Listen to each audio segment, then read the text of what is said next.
you yada yada over the best part.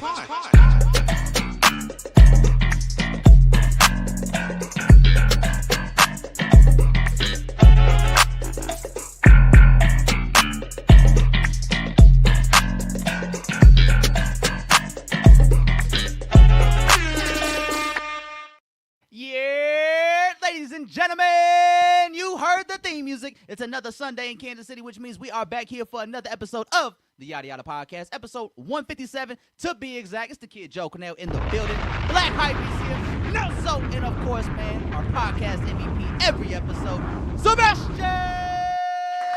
And this is actually a big episode, ladies and gentlemen. This will be Sebastian's last episode for a while, man. Gold is leaving the pod for a little bit, man. It's that time of the year. It's that season for him. He got to lock in a little bit, so he ain't going to be here. Season. Tax season. I didn't want to put it out there, but Andre said it. But, yeah, it's tax season. He's got to get to work. So we're going to miss him, but we still going to cheer for him, man. So we appreciate Sebastian, man, for holding it down for us. Hopefully he can come back in April. But, yeah, man, fellas, big weekend. Everybody in here right now is in a relationship. How was the lovers' weekend? It was chill. Yeah, I always do something with, like, my family. Mm-hmm. So they have people over, and then the guys cook a bunch of food. So it was nice. I had a good sexist. time. Only the guys? Only the guys are cooking at that house? That's my older cousins was like, we're going to have a family meeting. Fellas are going to make it. We got to have a family meeting. My dad be saying that at funerals. This can't be the only time we get together. Like, nigga. That's your favorite bar. Yeah. There you go. He's scripting again. It can't be your favorite line, bro. Like, how many times did you hear your dad get that off? A few times, man. Not too many. It was like dope. After he got a couple in him, he's like, man, this can't be the only time we get together, y'all. We too good for this. We're better than this. Yeah, one of my older cousins was he had a little too much Henny. Like I knew like immediately. Yeah. But you know how you just kind of you gonna smell bounce them? back? No. I didn't even smell them. I'm like, you see the wobble. Oh yeah. You see that lean? Yeah. That Justin Bieber lean. It's like you ain't in a good spot, are you? You're not in the Yukon. They did like some makeshift karaoke. My mom and my aunts did like a Tina Turner bit. Hey, that's drop a bomb for that. Yeah, Drop a bomb for that's lit. Yeah, it was fucking. That's tough. Can your mom sing? Yeah, she's pretty good. She can hold it down. Yeah. That's lit. I didn't know your mom could sing. Yeah, she's like a avid churchgoer. She's been in the choir my whole life. Like, oh shit, still? Yeah, still. Still to this day. Right. Where another bomb at? To this day.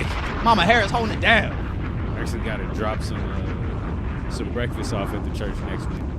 She's gonna be out of town. I gotta hold it down. You gotta hold it down for her. Yeah. Like, hey, I'm gonna send my son for y'all. Yeah, that's basically type shit. That's what's up, man. Shout out I know Mama they're Harris. gonna try and coerce me in the church though. I'm just here to here to drop the food off. I'm gonna go in sweats. There's no way you getting me. Wear the bonnet. Yeah, I'm here with the bonnet. Just so y'all know I'm not here to stay. Yeah, peace out. Love y'all. Give the big guy my word. Yeah. I'm just here so I don't get fined by my mama. So I don't get popped. So my mama don't yell at me. Hey, ain't nothing like getting popped it's like at when church. You forgot to throw out the chicken when your mama was gone. What a scary feeling. Try everything. Put it in the microwave. Put it in a microwave, nigga. No, but for real, the cheat code is you put hot water in the microwave and then set it in there. I thought you put hot water in the sink. You could do that too. I thought you run cold water over it in the sink. We all got different methods of not getting our ass beat. Yeah, I heard lukewarm water or like room temp water was always like that. You put if you're trying to thaw meat faster. It's not supposed to be steaming hot. But well, you don't want it to be like fucking steaming hot. Cook the meat. Yeah, just like the outside. Bro, imagine cooking chicken or something with water. You gotta. There's probably a certain broth. species it can't that does just be water. Yeah, I'm pretty sure there's a certain ethnicity that does do that. Oh my goodness, he said species and then ethnicity. We're about to get canceled. Where's the gunshot at? We're going down. No, we got this one. Hold on, where is it? It's Joe Cornish. Hey, shout out to Jeremy Heck, man. We just had a nice little conversation yesterday on Instagram, man. It's pretty cool, man. There's like a certain like little rapport of like hip hop media personalities now that I can reach out to on the casual and they'll hit me back. Like me and B-Dot, we just have casual music conversations all the time. That's fire. It's pretty lit, low key. It's kind of like he'll hit me back immediately. So I'm like, damn, B-Dot, you really just be fucking with me now, huh? You won't follow me back though. That's what's up though. But Boo. But Andre, how was your Valentine's Day, man? Savannah's here. Our Yeah. our assistant producer's here today. Yeah. How was the Valentine's Day? I thought it was great. I had a slow day. I wasn't feeling too well at the beginning of the day, and then ran a few errands. Since it was a new space for More Than Friends, I had to get there a bit early. Set up, then picked her up around 5:30ish. Bet you did. And then got ready for the night, and I think we had a good night. Good night. It's a great night. That's dope. Did y'all have like a personal date night, or did y'all personal date during the day, or did y'all just like hang out together? Hung out, yeah. Yeah. Yeah. I ain't gonna lie, like I've only had like one relationship with Valentine's Day. That shit was lit though. Yeah. It was So, cool. It's Shout cool. out to you. Did you get a teddy bear? I didn't get shit. She got me nothing. That's why we don't. That's why we're not together now. She gave me pain. She ain't give me shit for Valentine's Day. She was like, "I'm sorry, I didn't know I was supposed to get you anything." I'm like, "Bitch, do you think it's a one-way holiday? Like One-way It's a holiday. lovers' holiday. Like It's a lover's holiday. we both show love to each other. We both lovers. And Good. speaking, like, go ahead. I was saying, you've been letting that bee fly during this D-Day weekend. What? Oh, The bees. You've been letting, Bitches. yeah, no, yeah. Hey, you know what's funny? My family to this day still thinks Joe is just a profane person and always cussing. My dad brought it up yesterday because I said damn in front of my younger cousin. He was like, my dad be like, hey, man. Yo, I watch was your like, tone bro, there. we playing a game right now. You don't even know that was so natural. Yeah. Like, that's just how I talk. they be cussing anyways. Like, When I came to pick up the equipment on Friday out of the media room, all the kids, they were having a Friday the 13th pop-up event here at Tintoretta, and all the kids usually like take my room and like use it as like the little party area. Yeah. And we're unloading stuff, and I slipped out and said nigga in front of the kids, and then Sav said one of the little white boys' eyes like perked up like, Ooh. I only see that on the internet. I only see that on the internet. I never. Right, first IRL moment of hearing it. Yeah. Look at that. You were somebody's first, Andre, of hearing that word. Yikes. Yeah. A little white child was always going to remember you now. Hey, it's the first As time. the nigga. First time, but won't be the last. Especially if you're in this media room. Anytime he reads it, it's gonna gonna be think your of- voice. He going to hear that voice. Yeah. But as soon as I said it, I realized, I was like, oh, shit, let me not say that in front of the kids. said, "Oh." Say, oh, shit. Didn't react to the shit. They've heard that before. Like, nigga, I don't know. My dad never says that. Dude, I never heard my parents cuss. And the one time it was when I got frustrated with my mom. She was like, so you just want me to go to hell then? I'm like, no. Don't Please, say no. it. Don't say it. No. Don't say it, no. But no, ultimately, great weekend. Great weekend. That's what's up, man. And the weekend started off to a great start, man, because it was Valentine's Day weekend, Yeah. so the love was already in the air. And Brent Faiyaz decided to let's get the vibe started off right, man. This Friday he dropped his new album, Icon, the first album from Brent Faiyaz, I believe, in 2 years.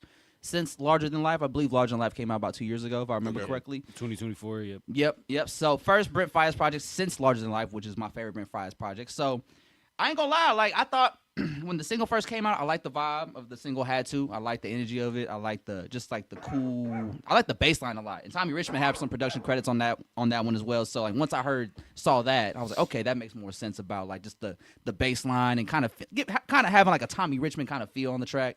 And I thought it was like a good first single for the project because it got me excited for the album. And so then, as the album started to slowly roll out, we found out, Raphael Sadiq is executive producing the album. Chad Hugo has some production on the album. So it was a lot going into this album. So I feel like it was a big moment. And I think he delivered on this moment, man. Like, it really felt like this was a real level up in Brent Faiyaz as an artist. Yeah. Because, now he buff Faiyaz now. He got his health right. He got his fitness right. He taking care of himself. Like Fit Faiyaz. Fit Faiyaz. Fit Faiyaz, you know what I'm saying? He got the brolic Faiyaz. Yeah. He's still working on them high notes, I would say. Yeah. Working on them or hitting them? There, I think it was on Pure Fantasy. There's one where I'm like, ooh, Yeah. He's like, ooh. he's peaking. He's like, you're speaking, reaching brother. your maximum. Like, you go any higher, it might get a little iffy. Hitting the red. But I do now, the one thing I like about this album, and I like about a lot of Brent Faiyaz projects for the most part, is that they're pretty short projects. Yeah. And like Wasteland was the first project that I think hit like 20 songs. So it was the first huge extended project he put out, and I wasn't really big on Wasteland. I think that one was like really his only miss to me. Like, I like a couple of songs on there, but as a whole project, it wasn't really like his best to me. This one to me is like his magnum opus to me in terms of like him really taking that leap and that evolution as an artist, because it's a very mature Brent Faiyaz album. Like Raphael Sadiq was not about to let him get in the studio and bullshit. Wait, you didn't like Wasteland? I just went to my music and I was just like looking through. You didn't like that shit? I wasn't that big on it. Like I didn't like the skits. Like some of the skits. The skits were way too much. Way too much. Way too much. And like for that album and that listening experience, you have to listen to the skits, right?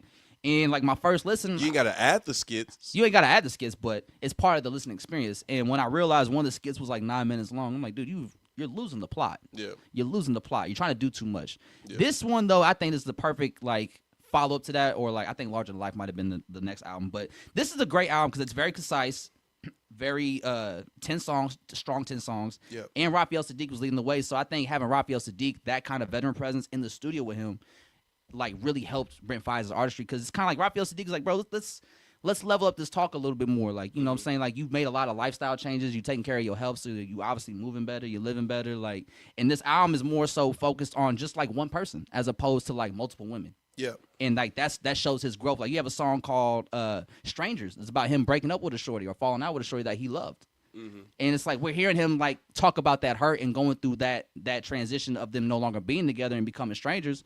And it's like we don't really hear Brent Faiyaz like hurt like this. It's usually him doing the hurt or being like damn near like a sociopath when it comes to dealing with emotions and feelings of other people. He's masking the hurt. Yes. But now he's healed. Yeah. And shout out Raphael Sadiq for that. Mm-hmm. And shout out Tommy Richmond for the vibe. Shout Man, out Chad listen, Hugo bro, on there. Y'all got to You know give what I'm Tommy saying? that credit, man. He's not an industry plant. Yes, he is. No, he's No, not. he's not. No, Bro, he's been around not. for a minute. See, this is the battle you got to fight every time. Look, Messi was fire. And just to talk a little bit about Tommy Richmond, he built the soundscape. So if you need to get back right, you know who to tap. You know who to hit up. Like Tommy got a great sound too. Yeah, Tommy, and he got different sounds. Like he can mix it up. He got range. Yeah. And like I will say, I think Brent Faiyaz's music has gotten really dope since he signed Tommy Richmond, like, and which was around the Larger Than Life album. Yeah. And that was like the first time I got word of Tommy Richmond. Then the $1 Million Baby song came out shortly after that. So like, I think their relationship in terms of like just working together is like really dope. And They have great chemistry. They have great chemistry. They're from the same town, so like everything just kind of works out for them. And like Have To, that's one of the records where you hear them come together and they work together again, and it's just a banger. Like Have To is an amazing song. Like, and I just love this album, man. Like Raphael Sadiq had a great production on it. Chad Hugo produced "World Is Yours" and Pure 4 Seasons, I believe. Great production on that from his end. Like even on the song like The Other Side, I've been seeing people on Twitter kind of make fun of that song because it kind of has a little bit of remnants of The Weeknd. In terms of like a pop sound, but I like that sound because it sounds just a little bit vocally like The Weeknd. But I think it's a great song for Brent Faiyaz to take because we haven't heard him in that bag, in terms of like kind of being like a pop star in terms of making that kind of music. Yeah, it's real like late 80s, early 90s icon shit. Mm-hmm. And like Honestly. I like the crystallization of the production. Yeah. Like it feels very like 80s crystallized kind of S production because I think it's kind of more like a continuation of like the sound he was doing on Fuck the World EP. Yeah. And like that's my favorite Brent Faiyaz project from him. So like him kind of diving more into like that sound, almost in that aesthetic a little bit, is like I think it's really dope because it's more evolved in terms of like now it's like you're yearning. Like we're not just out here being a piece of shit womanizer. Yeah. You're out here actually yearning for love from this one specific woman that you care for deeply. And that's the beautiful thing about it. And like that's why I'm also confused because the discourse around this album has been very weird. Like people have had very weird responses to it in terms of like the production. That they say they thought they'd like it more than they did. Like they were saying Raphael Sadiq gave him some bullshit on the production end. It was fuck like y'all talking about? I just don't know what people want from Brent Faiyaz because like he's been this toxic R&B personality for about like the last 6-7 years since 2018-19 when he Sonder and all that came out.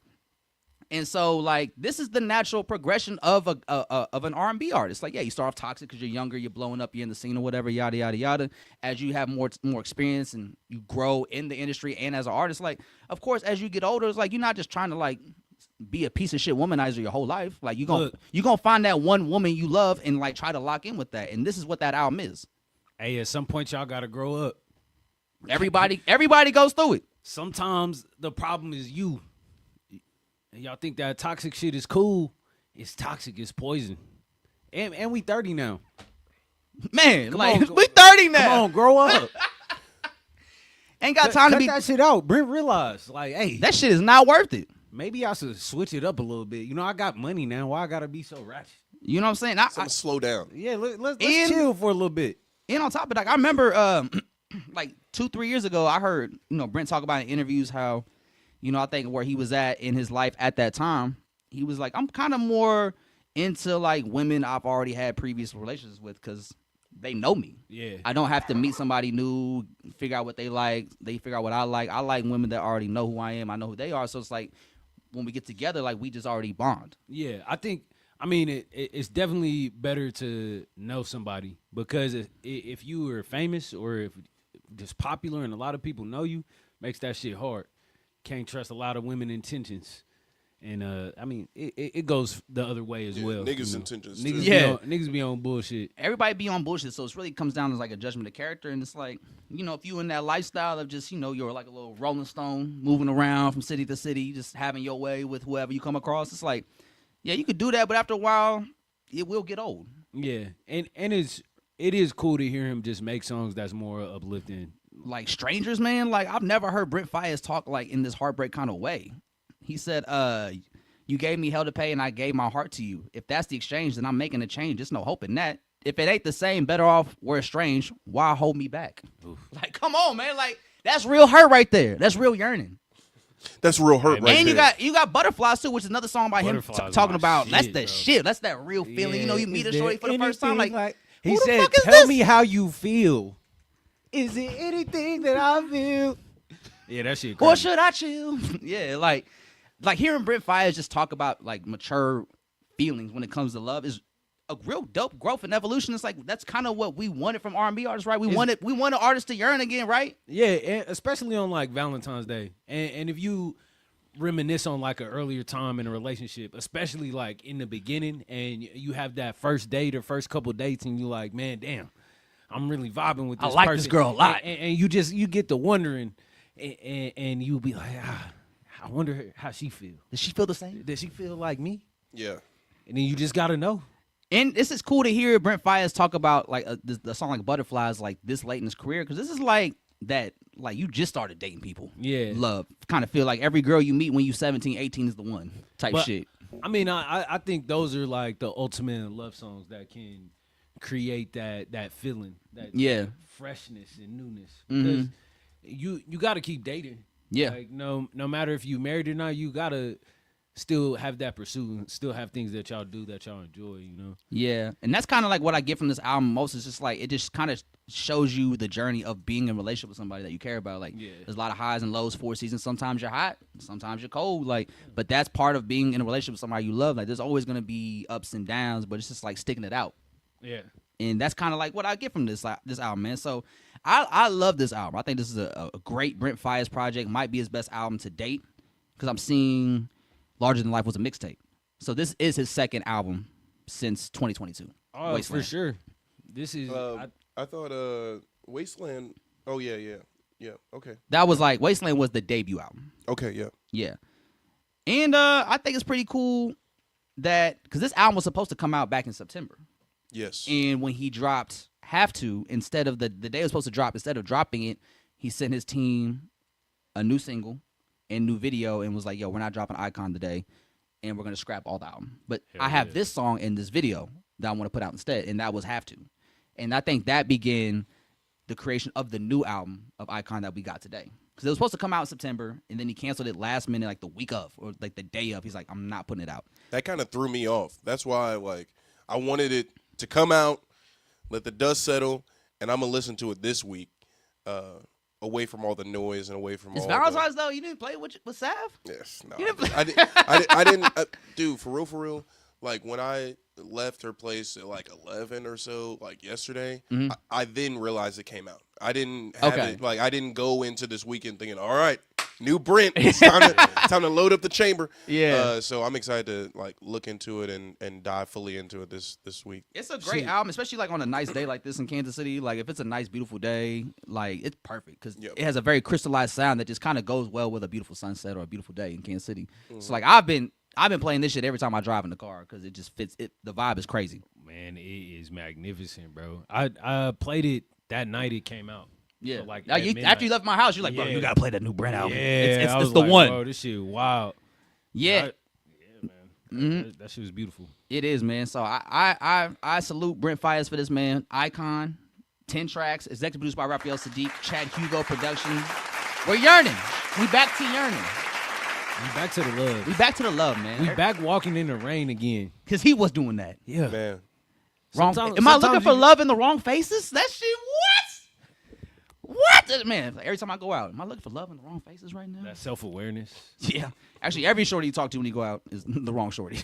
God damn. I'm just going to be real with you, man. This nigga's been hurt, man. He's been hurt by the wrong faces. Go back and listen to Wasteland.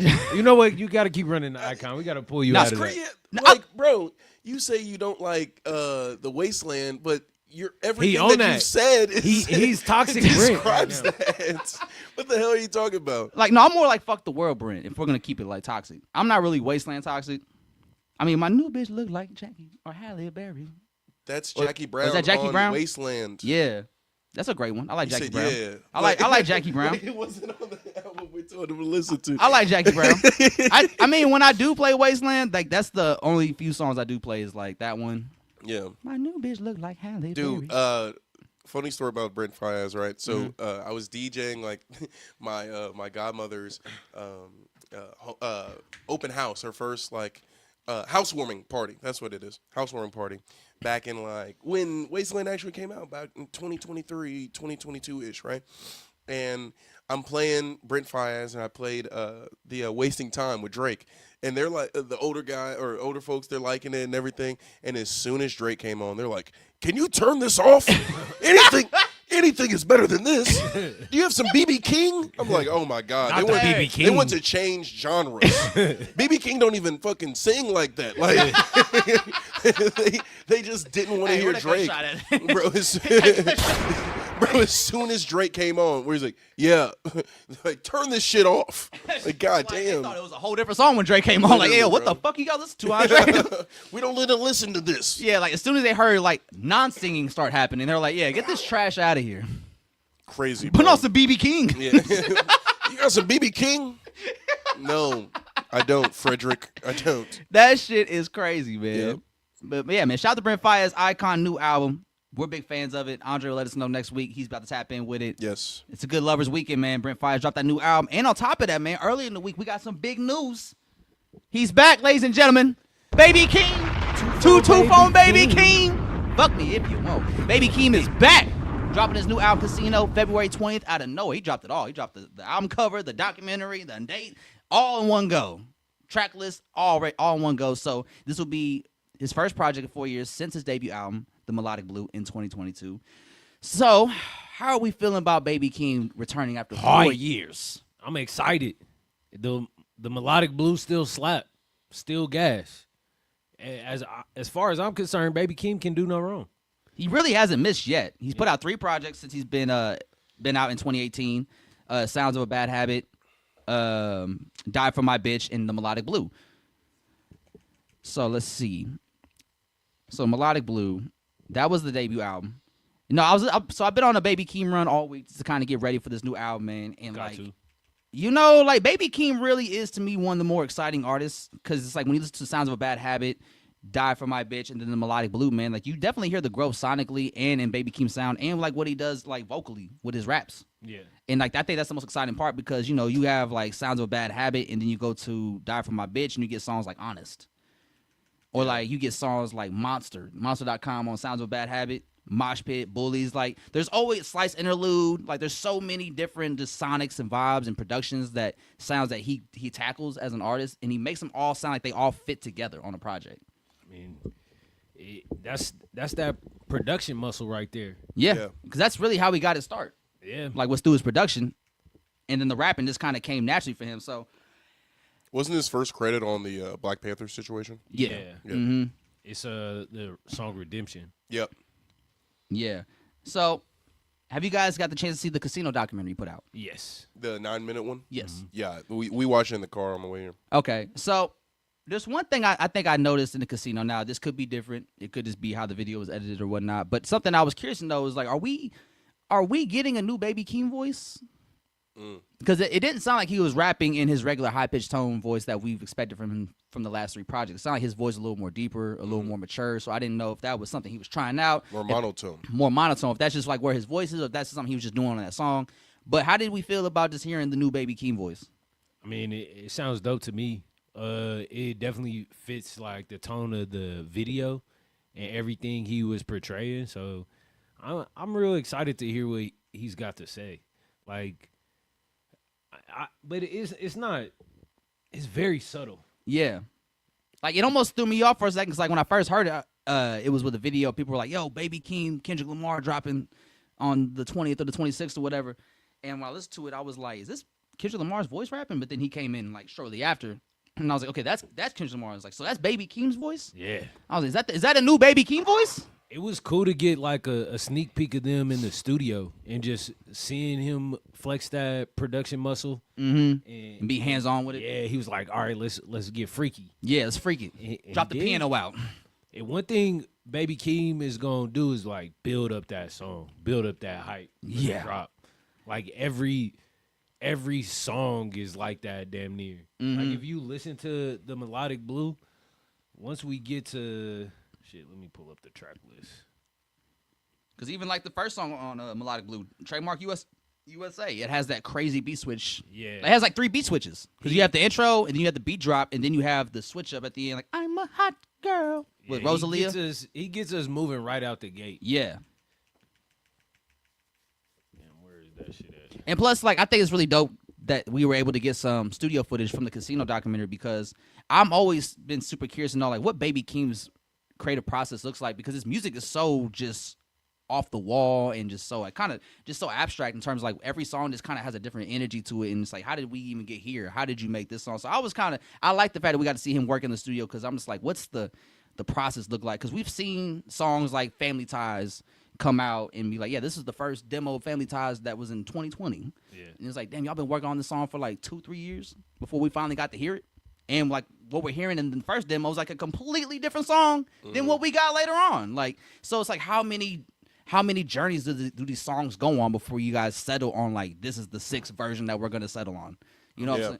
I'm sure we haven't seen the half of it, because both of them are, Kendrick and Baby Keem, are very like demanding artists and have huge standards, high standards. Everything is quality. Everything's And intentional too. Everything's polished. Yeah.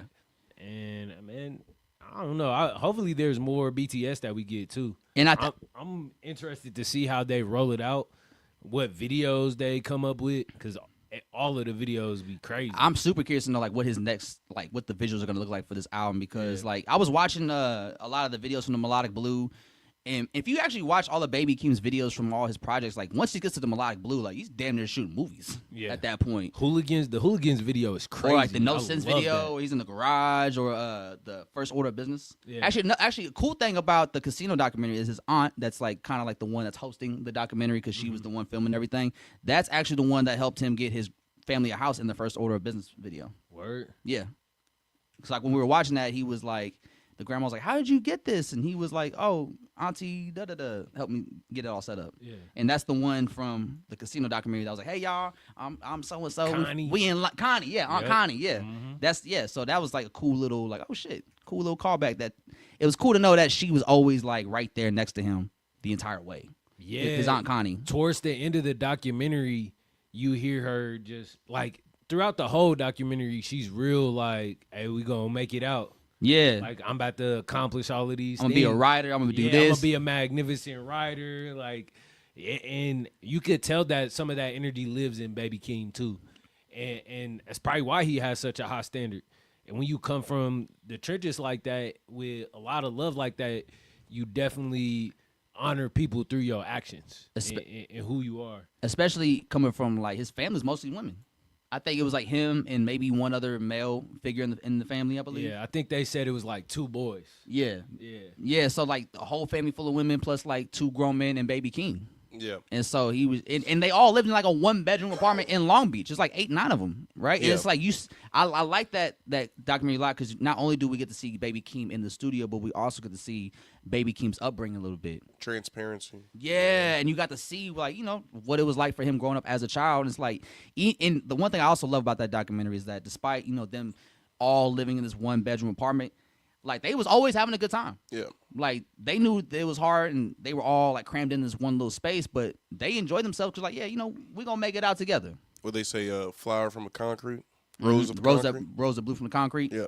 Yeah. So, and it's just like like the vibe of it too, like the energy of the documentary, where it kind of seems like danger is always looming. It's kind of eerie. Yeah. So like I'm kind of wondering like. They talking about gunshots. Seemed like somebody some smoking serious crack. shit. Yeah. Somebody in the family started smoking crack at the end. It was Connie's dad, I think. That was smoking crack. Yeah. Mm-hmm. If I'm not mistaken. Because I was wondering who that was in the video, but I knew She kept it pedo. She was like, "Hey, how we know you're not gonna take this and use this to Die. Yeah. Yeah, like Literally overdo die. it. Yeah, so she was like, "You grown man, we're not gonna hear you support your habits. Yeah. So you can't stay here." And man, shout out the women in your life. Because I'm very much a product of strong women, strong black women, and they really look out. They extend a lot more than they have a lot of times, and we all gotta honor that. And I live and breathe today to just make sure people know where I come from and who built me. So I love y'all. Man, W black women. Always. So I hope so when this documentary came out, they said episode 1, so I'm believing that they might put out some more episodes to give us more insight. Because I kind of noticed that, we see the family, we see Connie, we see Baby Keem's mom. We see Kendrick, he's like in the old, yeah, we got to see his mom in the old videos, but I noticed that like I don't think his mom is with us like today, because I don't think she was in the first Order of Business video, and the way they speak about her and their cousin, made it seem like she was like no longer here, like in the past tense. What does he say in the track? Is like she left me in the back of the trap or something. Mm-hmm. Yeah. So I just looked it up. Based on available public information, there's no reports indicating that Baby Keem's mother passed away. Oh, so she's still alive, thankfully. Mm-hmm. Okay, so I'm just kind of curious to know more. Maybe she just doesn't want to be in the the limelight. Because I'm kind of just curious to know, like, I'm assuming we're going to get more backstory on Baby Keem's upbringing. If this is the first episode, like, hopefully it kind of shows us more just, like, footage of the upbringing. Yeah. So kind of give us more story of Baby Keem and what it's going to lead into with Casino. I definitely would love to hear that dynamic, too. Him and his mom? Yeah, because he talks about her a lot. Mm-hmm. And it's like, it's not always good for sure. Yeah, like, it definitely was, like, not an easy upbringing. Yeah. Coming up under the rooftop, under his roof. So, yeah, it should be. I'm pretty excited for this, man. I think we're going to get, like, a super personal Baby Keem album, especially compared to, like, what the kind of conversation that Kendrick was having in the documentary about, like, yeah, we're trying to, overcome, like, generational trauma. Yeah, it's like generational warfare, psychological Yep. warfare. Mm-hmm. Yeah, so it sounded like this is going to be, like, a very focused and, like, very introspective and personal Baby Keem project, which I think is going to be super different, especially compared to, like, Melodic Blue, Die For My Bitch, and Sounds of a Bad Habit. But it could also just be, like, this could be the next step of Baby Keem's career and, like, maturing as an artist. Oh, yeah. I mean, he already is a very mature artist, I think. Yeah, especially for being as young as he is. Yeah, he's only 25. And I think for him being only 25 and kind of being like one of the more younger artists that's popping in hip hop, like I think he probably moves the best out of all of the youngsters. Because he moves very focused. He's very intentional about when he pops out, when you see him. Like for somebody that was like one of the hottest artists for like 3 years, like we never saw him when it wasn't. Well, he said popping out on Instagram. I only post my bitch. Yeah. I have appreciation for how Lil Yachty moves, though. In what way? In terms of being intentional with his music and the collective that he like presents. Mm-hmm. Granted, he did have that like blow up a few years ago with Caribou and whatnot, but other than that, I feel like Lil Yachty is like that's just like rap conflict shit. That's not like he's out here, fucking up his name. You know what I'm saying? Yeah, I mean his name is still. He did a little bit. When? Recently, I don't know. With that George Floyd bar? No. I mean that's one. But no, there's he went viral this week because he was in the studio with Sexy Red and he posted a video of her rapping over Beat It. Maybe that was a blessing in disguise, so that won't even happen. Yeah, I mean, there's no way that Michael Jackson State was ever going to clear that. ever. But honestly, the fact that they even fucked around and played with it, I wasn't cool with that at all. Because I was like, the same week that the Michael Jackson trailer comes out, she talking about eat it. yeah, like over Beat. I'm like, bitch, eat it. yeah. I don't want no Minute Man. Hey, you know, I do fuck with Yachty because Yachty will send it. Yeah.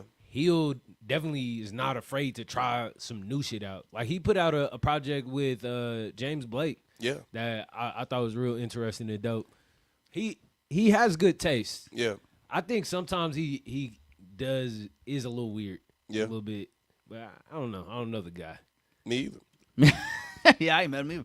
But he seems all right. Yeah. For the most part. Yeah. Of the youngsters. Yeah, of the young. But like, I think out of the youngsters, like, I think I definitely fuck with Baby Keem the most. And like, I think Yachty, when it comes to youngsters, Yachty's a little different because he was like, he's more of a like, vet now. He's like the old guy. Like Baby Keem. The older guy. How old is he? It's Plus- crazy. He's only 27. He's my age. Word. Mm-hmm. But he a vet now because he's been in it for damn near 10 years now. Yeah. Little boat. You know what I'm saying? So, but I, like for the younger, like Baby Keem's my guy, the one I'm like champion from the younger class because it's been intentional. Like, how did you drop an album 4 years ago and we didn't see you once outside? Yeah. Like that's super impressive to me. Like, Hey, your cousin go 5 for 5 at the Grammys and you didn't why even be you there. didn't show up once? Yeah. Like he showed up as the opener, Yeah. and I ain't gonna lie. When I heard Orange Soda in the stadium, I was Wait, like, "Whoa!" he was at the pop up. No, at the For the Morale tour. Yeah, for the Morale tour. Yeah, that was fun. When I heard Orange Soda, Yeah.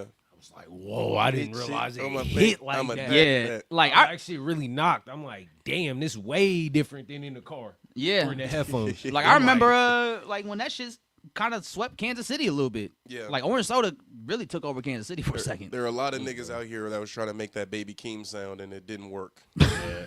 they had to go right to the whiteboard or whatever they were taking notes whiteboard, on. yeah. That's not one of them things that you could replicate. No. You know, like a lot of niggas try and be Don, but they not. They try to rap like Earl, but they not. Look, can't do it. You can't rap like Mike, man. I'm Man. sorry, you can't do it. You just can't do it. What did he say? Pac never tried to sing like Mike. Mike never tried to rap like Pac. Those were my dad's words to me when I asked him how to make it in life. Man. And I always said my mother gave the greatest advice. Yeah. Yeah. Nigga said the ad lib.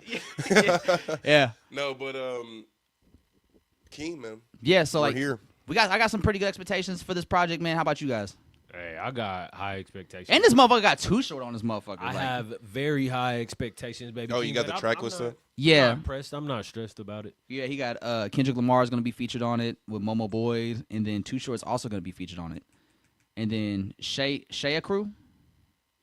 You know how to pronounce that? Shea Crew? I think you pronounced it right. Okay, yeah. Or also. E-Crew. E-Crew, yeah. So looking at we're looking at 4 features: Kendrick Lamar, Momo Boyd, Too Short, Shea Crew. That song's probably gonna be crazy. Good 'Cause flirts. I listen to some shit by him. It's not for me. Momo Shay Boyd? E-Crew? Oh, Shea E-Crew? Yeah. Or no, maybe I'm getting it mixed up with somebody else. You thinking of Shea? Yeah, that's what I'm thinking. There's of. just Shea. It's just Shay. Yeah, that Yeah. shit not for me. I'm like, oh, this is making me sad. Let me ask y'all this. Do you guys believe the 4-year hiatus between Melodic Blue and Casino is going to, did that hurt Baby Keem's Fuck momentum? no. Or do you feel like his momentum is Hell right back no. to where it went to? It's right back where it went to. He one of the ones like if he got to take some time to drop, he get that. Yeah. He get a pass. Everything being fire. Mm-hmm. And the debut was magnificent. Yeah. Still not to this day. To this day. So it's like I've been playing it all week. Yeah. Played it at the shop. Gas. Really ain't no skips on that shit. At all. Rover gang, Rover gang, Rover gang. Man, I was trying to track the flow. Like it starts off hype and then it kind of chills. Then we get Range Brothers. Hold on. Then it's chill for issues a little bit. Well, my issues. That's that one, right? Yeah. I done dug in my friends. You You know, we get real low. And then we let the get demons to come deep. get you. Oh, then when Gorgeous hit, ew. That's my favorite stretch. Gorgeous South. to South Africa. Yep. And my bitches Lost going, Souls. going gorgeous. Oh, yeah, right into Lost Souls, too. I'm trying to find me a bitch that no one knows. Look, Shay E-Crew is in it. Oh, she got writing credits. on Okay, there. shout out Shea Crew. Then Coco. Family Ties right after that. Yeah, now we just moving through. Do rag activity. No, that shit was crazy. Yeah, Yeah, that was a vibe. Yeah, like honestly, yeah, that's a phenomenal debut album, especially Can't like miss. with all the hype, expectations. Your Kendrick Lamar's cousin, he's on the single Family Ties. Like, I think they executed that album perfectly, and that makes me more excited for this album because Baby Keem said during that 4-year hiatus, he was just living life, just getting more experiences in life and whatnot. So, now he's been ready. He's been working on his craft, got a sound together. Now he's ready to unveil it. And I think when you see Kendrick Lamar and Baby Keem, like that's gonna be something that automatically like makes you hype. Yeah. Just based off their rapport and their chemistry together and what they've shown us so far on their track record. So that shit, I wouldn't be surprised if that's the first single they released for the album before the album drop. Bless you. Thank you. Bless So you. I have a question. Is GNX, was that released on PG Lang? Yes. Okay, so this is gonna be Keem's first on PG Lang, or was Melodic Blue? under Melodic PG? Blue should have been on PG Lang. Okay. Yeah, so Andre, did the 4-year hiatus, do you think that hurt his momentum, or is it right back to where it was? With an artist like Baby Keem, I don't think the only thing that can hurt somebody's momentum like him, or for an artist like him, is bad music. Yeah. I think time makes the heart grow fonder. So no, Especially there's since no. the last 4 years, people were actively asking, "Where's Baby Keem?" Yeah. It'd be one thing if no one just didn't give a fuck. Yeah. But he's an artist that people were actively like, "Yo, son, it's been like a year. Where'd it go? It's been 2 years. It's been 3. Like, what's going on, Baby Keem?" People thought he just retired. I mean, the year Kendrick had to have after GNX, Yeah. it was kind of war times. We can't really. Yeah. But this sounds like some wartime music, though. Mm-hmm. And just based on Kendrick talking about it, I fuck Like with they're in a that. very like they're like, "Hey, our backs against the wall." You know what is cool about Baby Keem's music is like some of you can feel the serious intention behind it, and that he's been through some shit in life. Yeah. But he's so creative that the voices he uses and some of the lines is like, who the fuck would say that? Yeah. Like who thinks of shit like that? Because it's like really off the wall shit that he'll just say. Yeah. But it sounds good though. And I feel like it's cool him and Kendrick meet on that creativity and quality, and Keem is a bit more like, he's on the younger side. So he more like this like the goofy youngster. Yeah, they a good one too. Like though. he allows Kendrick, I think, creatively to just like get a little more silly, and I think that's why you get a song like the Hillbillies. Yes, Do you know what formal means? Like, yeah, it's more freeing, and I think that's not necessarily like Kendrick can get us a hit. He's proven to do that, but sometimes it is too serious. yeah, Like, and not in a bad way. Just like I don't know. it allows Even N95 is hella serious. Yeah. like what he's talking about. or even like Savior. Yeah. What Baby Keem is on, like, but like when he steps into Baby Keem's world, like that's where you kind of get a lot of Kendrick's like humor and personality, like, you know what I'm saying, like, let's get this shit, like, top of the morning, like what, like, and it's one of the things that when the snippet first came out, we were like, what the fuck is Kendrick doing? Yeah. And then we heard the song, and we heard the song again, and then we heard it again. We're like, hold on, let's get this shit. And it became a meme. And then we actually started fucking with it now. Yeah. And it's like, I think Kendrick's done that hella times. or even on Family Ties. Yeah, Family Ties. Like yeah. multitask like Megan, brother. Like Yeah. that whole little pocket and rhyme scheme. Like, that's some funny shit. Yeah. And that's some shit we don't hear Kendrick do in his own music, but he'll do that in Baby Keem's because Baby Keem already talking about, look at my dick print. Yeah. So, On Hillbillies, where they go, where he's like, the when they're bouncing back and forth. Yeah. Oh, yeah. Do you know what formal means? we ain't wearing Giuseppe jeans. Do you know what formal means? Compton Cowboy. He said, I just fucked. Ain't that ironic? Yeah. You could pick the bunker bed. Either way, I'm going to want some head. Like, He said, matter of fact, let's keep it platonic. I just fucked. Ain't that ironic? Oh my God. I love that song, man. Yeah, like I love it, man. And like I just think when it comes to Baby Keem, man, I just think his influence and inspiration that he brings Kendrick Lamar's creative process is just like unmatched. Like I don't think Kendrick Lamar's ever worked with somebody consistently that's just brought out what Baby Keem has brought out in Kendrick Lamar. Yeah. I want to see more of them in the studio together. Like, Does Baby what's that Keem like? have credits on the la di da di da that song? No. Nah, I think he produced like 10 Okay, from that soundtrack. He because produced 10 from that there? song I kind believe of so. that song kind of was a silly Kendrick. Which song you talking about? Oh, La Di Da Da. Yeah. Kiss me with King's that Dead. bullshit. Yeah. That was a silly Kendrick, and then also I felt I think like what's that one that The Wild Freestyle is also a silly Kendrick. Wild Freestyle. What's the one on the Black Panther soundtrack with Travis Scott? Big Shot. Yeah. Peanut butter inside. And then that nigga used that same verse Cocaine for white body Rich look the like Kid Gentiles. Hey, you ever hear the story about that song? Like, What? Rich the Kid tell you how that song came about? No. New Freezer. So, real quick, I think Ferg told it. Because Ferg was actually on the original version. So, it was New Freezer. It was a huge song that Rich the Kid had. I think it had, like, it was Rich the Kid, ASAP Ferg, I think Made in Tokyo, and one more artist, right? And then, so Rich the Kid played it for Kendrick. He wanted to get Kendrick to get on it, and after he was done hearing the song, Kendrick was like, yo, I fuck with that song heavy. Like, I'd love to do a verse, but on one condition. I'm the only artist that's featured. So Get Ferg off there. yeah, get all these motherfuckers off here, and then I'll do the feature for you. And Rich the Kid's like, all right, for sure. Got all the motherfuckers off it, put Kendrick's verse on there, and then New Freezer. I wonder if that puts like a sour taste in artist's mouth. When, like, Nah, because I think when Ferg explained it, he was like, that's business. Yeah. And it's Rich the Kid's song, too, so it's like, shit, who am I to say turn down the Kendrick feature? Because I'm on the record. Like, no, son, take my shit off, put Kendrick on. My boy Zaid. I need Ferg on there. Clear the way. Clear the lane. Hey, where's the Barack? Put him in the dirt. My boy Zaid Khan says, Baby Keem or Cardi? Ooh, Baby King. Baby Keem right now. I think I mean, shit. Now, honestly, I'm a going fan Baby of Keem, both. too. Like, I love both Cardi and Keem. We've known Cardi longer, of course, since 2015. I think Cardi has more. Shit, man, because they both have 3 projects out. Yeah, you have. Cardi got 4. Cardi got has 4. The debut. Dial-It. Whole Lot of Red, and then the most I recent Am one. Music. Baby Keem has 3. Damn, that's a tough one for real. Because I like both artists and what they bring to the table, and just like what they do with their music and how they've grown as artists.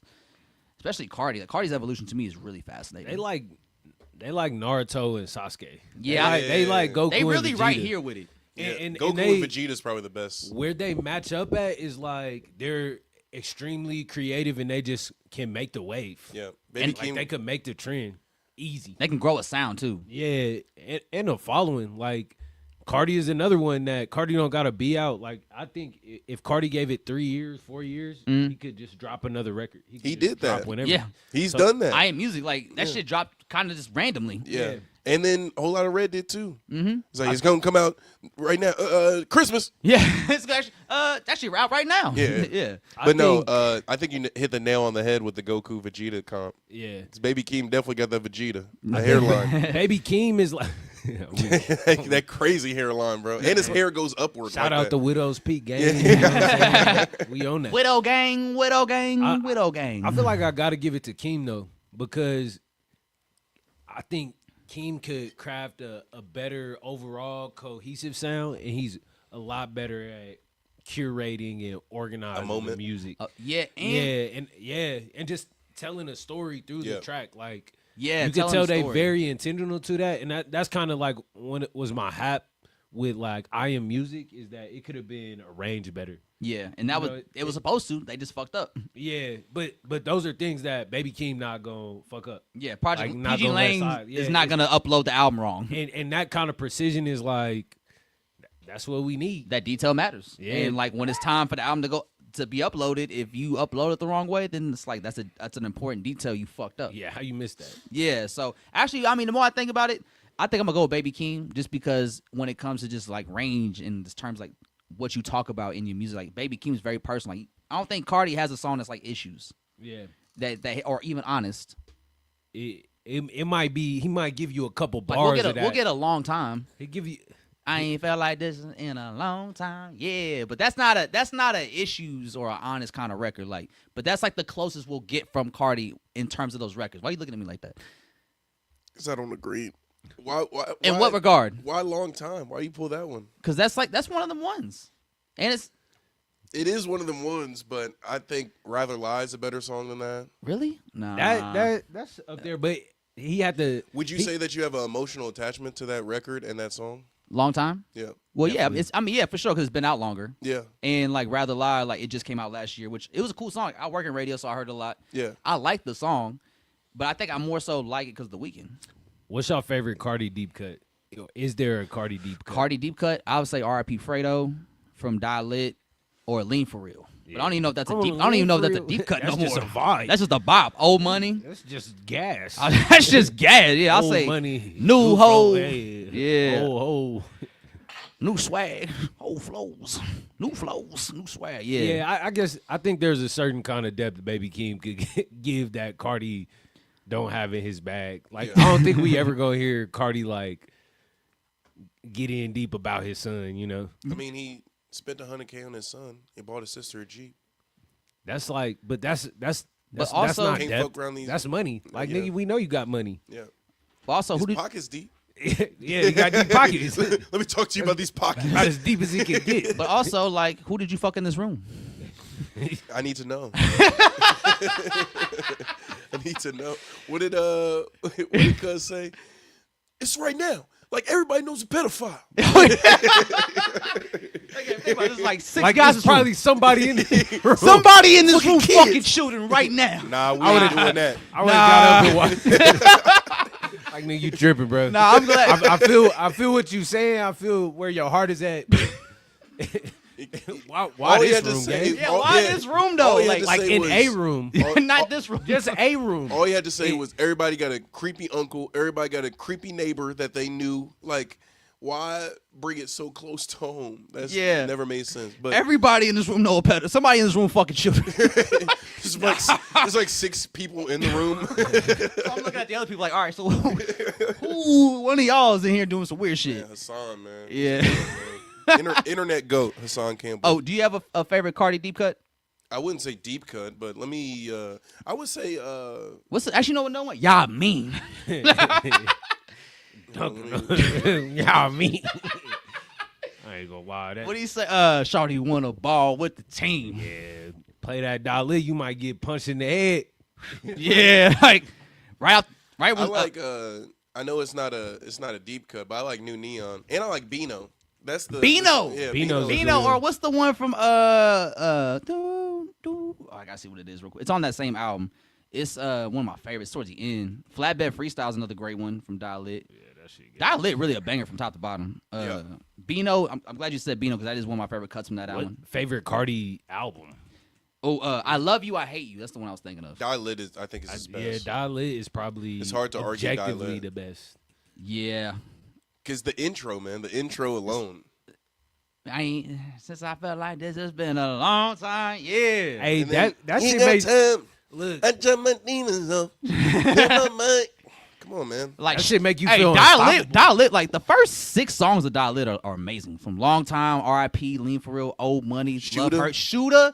Hey, bro, I remember one time I heard Shooter after some years, and I was like, damn, that song was fire. And I threw it on rotation, and I was like, whoa, bro, like this is really like. They did that. Uzi came in with like just like acapella, no beat drop yet, no drums yet. But then right when that bitch woke up with my Thule, what it do? I'm getting Yeah. goosebumps right now just thinking about it. Man. Like I almost shed tears that night when I heard that shit in 2020. Like, That's definitely top of the morning music. That's that like, let's get it done. Yeah, Like, yeah. Hey, we could achieve it all. First sip, the world is ours. first sip of How coffee tall music. is the mountain? Yeah. Look like a hill to me. Let's go. Woke up with my Thule, what Pack it your do? bags. Put your go yard on. Nah, cause like Shooter really is one of them songs where if you haven't heard it in a while and you throw it on, it really Now it'll is take my you. time. It'll take you back to 2018. Yeah. Yeah. Yeah, like I think. Yeah, I think. Wait, I what'd you say? I said I don't want to go back. yeah. Good. We was Always on bullshit in forward, man. 2018, low key, but we was kicking it though. Yeah. Yeah, but But you was on bullshit. Hey, Goodness I gracious. was making some bad choices in life. we were all making bad choices. We were 23, but we were still grown adults, so we were still aware of what we were doing. So if you're 23 out there doing bullshit, make sure you're aware of what you're doing. Hey, drop a bomb for that. You know what I'm saying? If you fucking know, you fucking know. Grow up. Yeah. Stop But saying. not too quickly. Hey, look. You know, don't be in a hurry, but Yeah. grow up a little bit. Yeah. Don't be I'll out pack here this wild. shit Don't my- be dumb. I'll pack and Don't shit be myself dumb. Yeah. if I have to. Rocky. Yeah. So let's talk about our guy we talked about last week, J. Cole. Sebastian Mintz! Yeah. My man's falling asleep. Hey, Sebastian, what you think of the Said project? Yeah, Sebastian's falling asleep. Did you like the album? The Cole Fall album? Off? He ain't even listen. You didn't like it? Here, you gonna give him a mic real quick? I know you don't like to speak. You don't gotta speak too. You don't gotta give it too in depth. We know you don't like to speak too much. It's been a long week. But yeah, tax season, y'all. My man had his eye closed, his bob in his head, like, yeah, I hear y'all. Yeah, I'm listening. So you are a diehard J. Cole fan, right? Would you say you're a diehard J. Cole fan? Long time J. Cole fan? I think it switched up on him. You switched up on him? All think right, so. so let's get a little. Let's interview you a little bit real quick. Okay. So since it's your last episode for a while, it's tax yep, season. yep. So what era did you say you were like, maybe I'm not as much of a J. Cole fan as I used to be? Let's see. I think probably around KOD. You know, that was the album for a lot of people. Were like, no, It's like like, that's literally the album you could look at his discography and be like, yeah, that's just a bad album. Yeah, I just That's the one you could just like. We all agree too. Like everyone agrees, like KOD is like his worst album in his discography. Because I think every other project outside of KOD, I think has amazing redeeming qualities that can make it a good album. Maybe not a great album, but makes it good enough to be a good album. Yeah. You know what I'm saying? But KOD is just like that one album where it's like you really missed a lot on this album. Like once he made Photograph, he should have just like, maybe we should go in a different direction. see that's crazy because I like Photograph. You liked Photograph? I liked Photograph. What?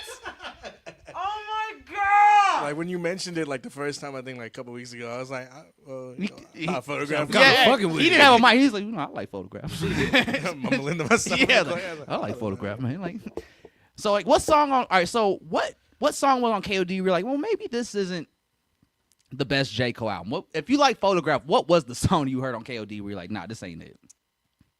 As a J. Cole fan, That's a good question. I haven't heard this album in a long time. no one has. I think, Don't feel bad. I think ATM when he's like, run it up. Run it up. yeah. Oh, ATM, I was like, the radio single. Count it up. Count it up. yeah. Hey, that was actually, since it is All-Star Weekend, it was like the worst All-Star Weekend ever. I remember that was actually the fucking theme song for All-Star Weekend that year. ATM, count it up.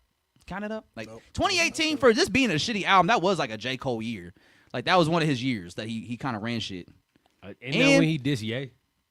No, that was like False Prophets That's and that Wale. year, yeah.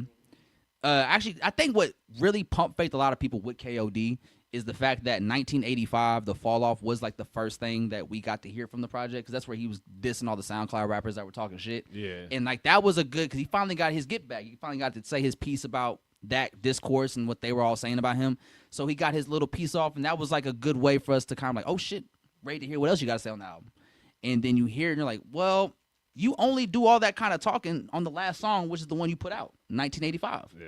So it's like we didn't even get all of that on the album, so that wasn't really a good representation of like what to expect from KOD. And then like on top of that, like I think the execution with the Kill Edward character that he didn't even continue outside of KOD was like not a great thing. Like I didn't really like that persona or that character he created. Kevin's Heart to me was the best song on KOD. I have a really big soft spot for that song. Are you done, Sebastian? The Cutoff is a great song, though. I'm not going to let you do that. And that's with Kill Edward. Yeah, I see. We came back when he dropped, what's it called? Middle Child. I listened to that a lot. Middle Child was good. I like T Snow on Minus the and them. Bluff, and then Lewis Street. I think Lion King on Ice.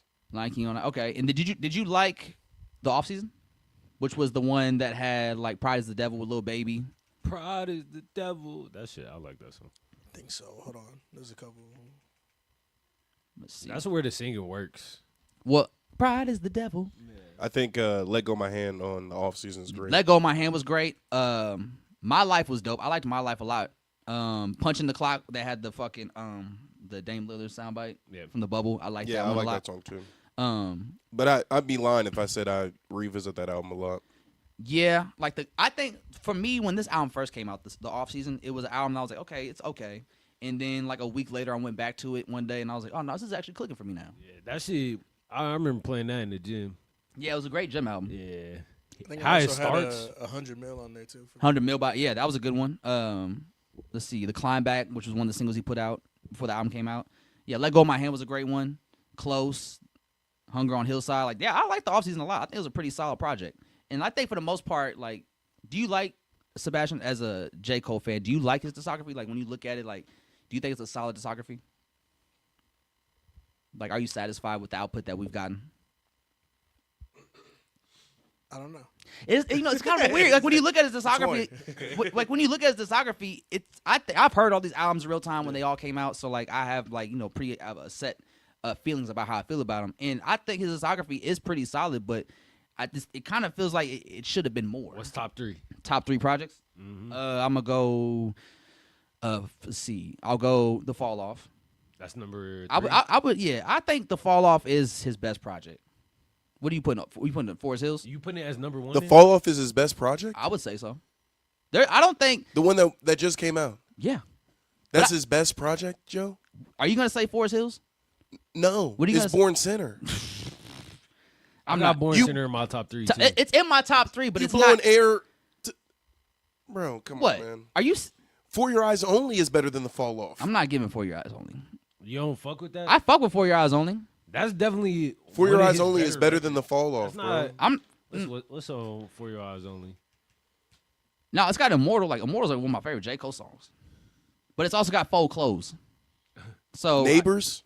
Neighbors Man, is a you fire. don't know nothing about that, Joe. You still on the toxic brink. And you don't even realize it. Okay, so if we're doing top 3, I'm going Born Center, Okay. For Your Eyes Only, and I'm going Forest Hills Drive. Okay. Yeah. I In mean, no particular order. Those are just and now my granted, top 3. My personal top 3 may be a more recency bias because I did listen to disc 1 of The Fall Off earlier this week and went back to it a little bit. I haven't listened to disc 2 a lot, but I've been really going back to disc 1. I really like disc 1 a lot, and I think it's a very strong disc. So like I think that's kind of why I feel this may be now. Granted, because I have But a you weird. got to take the good with the bad. I know, but I also look at J. Cole's discography very weirdly because it feels like it's just kind of weird when I look at it all together. Like it seems like it's just not as like precise as I thought it'd be when it was all said and done. Last night I was having a conversation with Joe Diesel from Hey, Problem, Big right? Joe! And I was talking with him, and I said, I feel like if J. Cole stopped putting out albums after For Your Eyes Only and only did features, he would be well more respected than he is right now. Like, I feel like he'd have an Andre 3000 type reception in terms of people putting a lot more respect on his name. Yeah. I don't Because his features are very purposeful, I feel like, and more purposeful than his albums. And when he's given full range to talk about anything, in my opinion, he almost talks about nothing. Mm-hmm. Actually, So- yeah, it's kind of like what he was telling Cameron about the features. Like, the stars ain't right now. Like, Yeah. everything got to be intentional and with purpose. Yeah. So, like, when he's put on a 100 Proof by Smino, Yeah. great feature. Great feature. When he's put on, Sojourner. Yeah. Sojourner with Rhapsody. when he has Trippy on Anderson .Paak's album, Yeah. Oxnard, very good very good verse, very Or good. even Tribe with Boz. A lot. Yeah. Like, it can go on and on and on. Rum 51. We It can can keep going. It can go on and on and on. The Lil Yachty shit. Sacrifices. Sacrifice. Off That of Return of the might Dreamers. be one of his best verses ever. Literally. So if we take away these albums, right, and we look at his feature discography, I feel like he would have had a lot more respect. Okay, so let's go. I think he started to lose people during KOD. Like that's when the internet started to kind of play more. Get of a loud role. too. Yeah. Because like Because looking at it, it's not a bad stretch. Like I think the sideline story didn't age that well. I still got a it's kinda soft. dated. I mean, I got a soft spot for it too, but I can't put it in my top 3. Yeah, I wouldn't think do that. Born Center was a great follow up. Yeah, that was a very strong follow up. World. Yeah, like and then now we getting some motion. Forest Hill Drive is dope. It was gas. Yeah. And then For Your Eyes Only, still moving strong. I think still Literally. a great record. I think it's only Very gotten rich. better with time. Yeah, and then Mm-hmm. KOD is where it's like, this one. The concept was just a little. Yeah, and it wasn't as fleshed out as we seen the other projects be. Like the last 3 were very thought out, very cohesive as far But as like the sound and The irony of that is that KOD might be his biggest commercial success project in terms of like singles and whatnot, because he had like 3 or 4 singles that ran it up on radio, like yeah, ATM, he got a lot of Motivate, number ones. KOD, like all 3 of those songs were huge on radio. Melodic, Overall, 2014 Forest Hill Drive was like his That's the one. most successful. I think it's kind of funny how we're thinking about J. Cole albums, and I just completely forgot that Might Delete Later's was a project he put out. Yeah, I deleted that. Yeah, He said was no Might. Did. I did delete. it wasn't right. At And the you know right what's time. crazy too is that this was a great project. Is that pre beef? Yeah. Okay. Because then 7 Minute Drill came out after. Or no. This came out before Mid-beef. Yeah. mid beef. This was like it's yeah, like in the middle of it. yeah, like that just dropped. Man, I don't know if we needed this one at that time. I think this would have been perfect if he just didn't do the 7-minute drill. But I also see how he was like really popping and blowing up on tour with And Drake, like too. truthfully, if the beef never happens, like J. Cole's momentum is going crazy Yeah. for the fall off, because that before the whole beef popped off, people were really excited for My Delete Later. Yeah. And like just the energy and how he was rapping, like the production sounded really great. Like I thought it was really everything was on the up and up for J. Cole up to that point, and then like the beef happened, and that just kind of killed everything he had going on. And I think that's what made the fall off kind of weird, because if that beef doesn't happen, we don't have this tide turn against J. Cole publicly like it has, and then thus meaning like he would be able to build up to the fall off probably the way he envisioned in his head. Yeah. Because everything seemed like it was moving pretty smoothly since the 2020 started for J. Cole. He was on the feature run. He put out the offseason. Like, he was going crazy. He just did the Yachty feature before Like That dropped. So he was on a nice trajectory. Yeah, she was looking good. Then Drake poked the bear. Or Kendrick did. I mean, And then Drake tried to send J. Cole out let's there not- to handle it. Let's J. not Cole let's invented not this, act though. like Drake wasn't sending shots this whole time. But J. Cole invented the big three. Yeah. We in the big three like we starting the league. Yeah. His words. Hey. Put himself at third place. Because he knew it. I like the offseason, though. I think I'm putting the offseason in my top 3. Yeah. You know what I mean? That's a really good album. I mean, I'm not even mad at that, because Offseason is a really good album if you go back and listen to it. So I think I'm going Born Center, 2014 Forest Hill Drive, and then the offseason. Yeah. The fall off is to be determined. I haven't really. It's too new, man. Yeah, it's Yeah. too fresh for me, and I already was kind of weary about all the talk around it. You know. Yeah. So, but like I said, I really like the first disc a lot. Now I got to go back to the second disc so I can listen to the whole body of work. But the first, I think the first disc is really strong. So, and I did say I think it's his best produced album. Yep. So, and that also plays a factor too, because some of, like you said, like with Sideline Stories, some of the songs may have not aged well, or like may sound like definitely dated for their time. But yeah, I think my top 3 would be the Fall Off. I might do the Off Season as well, and then Born Center. You know, it's kind of funny. We don't talk about D-Day a lot. The Gangsta Grills mixtape. I like that. It was a good mixtape. I liked Stick a lot. At Stick, that was my favorite song. I like that. What is the song? Okay, actually, no, go ahead, Fish. No, you go ahead. Find it. So I was just gonna ask. So, you know, we were talking about J. Cole. You know, you to come back to what you said, where you Freedom think, of speech. freedom. J. Cole. What was that? Came through with a bad bitch. Oh, with on that tight one? britches. Yeah, on D-Day. Yeah. Yeah. So kind of going back to what you suggested, Andre, like what he should have done after 4 Years Only, put that out and then just do a feature run after that, because that seemed like it was more intentional, right? So, fun fact, the Fall Off is not going to be the end of J. Cole's music. He's actually going to still put out music. So he lied. I kind of pump faked this a little bit. It never felt like that. So, and the reason it never felt like the last one. I'll be honest. we mentioned that too, like it didn't feel like it was the final album. Like it still felt like he was going to put out another album maybe like a year or two. And come to find out, that is the case, because, you know, he has his website, thefalloff.com, and there's a message board that he interacts with people and fans with on there. And somebody asked him about the It's a Boy mixtape, right? Because that was one of the things that J. Cole did have, like when he put out the fucking timeline of projects that he had left after the KOD, I believe he showed the off-season, It's a Boy, and the Fall Off. Those were going to be the next 3 projects that came from J. Cole, right? So somebody asked him about that, and they was like, yo, man, so, like, do you have, like, what happened to It's a Boy? Is that something that's still going to happen? And he was like, yeah, that's something still going to take place. Let me see if I can find it real quick. I got it. You got it pulled up? Yep.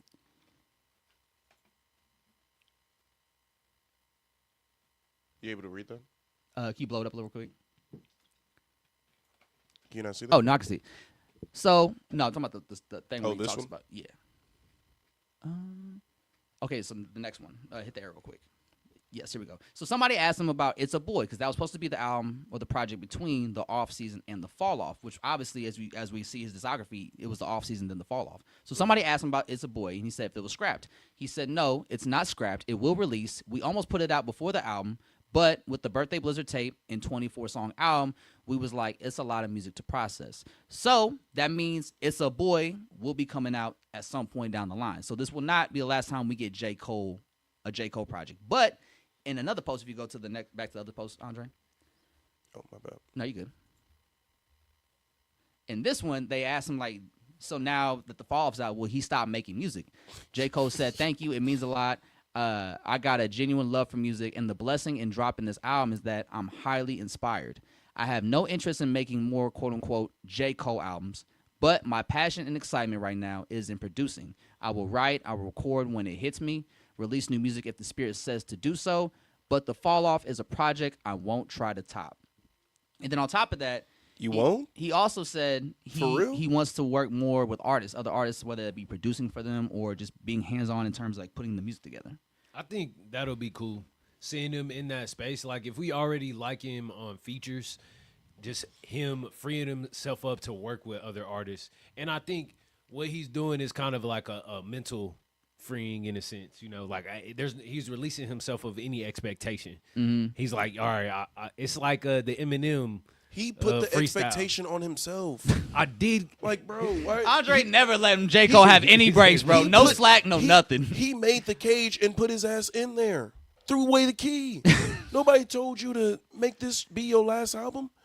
It's like Quentin Tarantino in like movie number 10. It's like, bro, no one told you have to make 10 movies and be done. Like nobody told you. No, this is what you wanted. Yeah. Nobody told you to post that book of all the names of the albums. Nobody told you to do none of that shit. So, like, it's your own doing. Here's Godfather 4. And it's like the way and at one point, here's Godfather 4. And at one point, at any point in time during this process, you could have come out and said, at any point during these last 6 years since you've told us about this lineup of projects, you could have been like, no, the Fall Off is not the last album. Yeah. That's just what it's called. Yeah. There's going to be a new transition, maybe a new era, maybe a new beginning for him as an artist or whatever he wants to do. But it's like, no, that's not the last album. That's just what it's called. And Quentin Tarantino's a liar anyway. He said that if he ever got the chance to make a Star Trek movie, that wouldn't count in his filmography. He wouldn't count it? So that's you can't just say that. You can't just do that. Yeah, bro. When I look at your filmography, it's going to be right there. And he's done definitely counts. He's done more than 10 films because of the Roadhouse vignette movies, where there's 3 movies in one, where he directed it with Alex Rodriguez. He's a fucking liar. And he's a racist. So and he's and he likes feet. So and the thing. Hey. The thing. We what did Lucky do? Not the Meek Mill version though. Yeah. Not the what was that? The munch. The fries and the. It was the fry. The munch. That was the munch one. Yeah. Yeah. Yeah. Lucky was way cooler. Not the Meek Mill one. But yeah. So like, what do you think about that, Andre? Because you said you would prefer in 2016 if he did do the free features only, but now he says that is the goal unless he gets inspired to release new J. Cole music, an album, I should say. Yeah. But right now his focus is to just work with other artists. How do you feel about that? I do like that, and I almost feel like a walking contradiction because all this time we've said, I wish Kendrick would talk more. I wish Kendrick would talk more. And I like that J. Cole interacts with his fans and he has that discourse between them. But I wish this nigga would just shut up. He's on a world tour. He's on a civic tour right now. He can't just shut up, bro. He's got to be with the people. And speaking of that, I have something. Can I put that on the screen? Yeah, go ahead. All right. This is how I feel about J. Cole, bro. We got to pull up that video of old dude rapping for him in the car. His look on screen, he's just like, yeah. He gotta have. I gotta get going, dude. I gotta get going. If you can find it, I'll put it on screen. Right. But this is how I feel about J. Cole after his civic tour, whatever the fuck he's doing right now. He said, "I'm homeless, fuck it, but I ain't gonna lie, I'm just lazy." Here you go, bro. Thank you. Sure.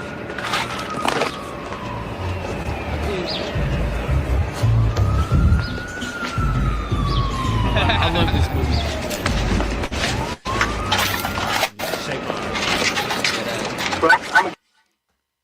Here you go, bro. Thank you. Sure. That's J. Cole. Literally, being a man of the people in a Honda Civic, knowing he got a fucking Tesla at the crib. Man. Or was it Cybertruck? Man, give niggas a fucking scholarship or something, bro. He did. Oh no, Juicy J did that. Never mind. Yeah, like give us a scholarship. Hey, y'all, side note, y'all remember that? When Juicy J gave out a scholarship for the debut album, he had a song called "Scholarship" with like A$AP Rocky. You remember that off the Stay Trippy? So, fun fact, real quick, Juicy J was giving out scholarship for that because of that record to help promote the album and that record in general, right? So he was like, "Yo, send me videos showing me why you should get money for a scholarship or money for college, or whatever, right?"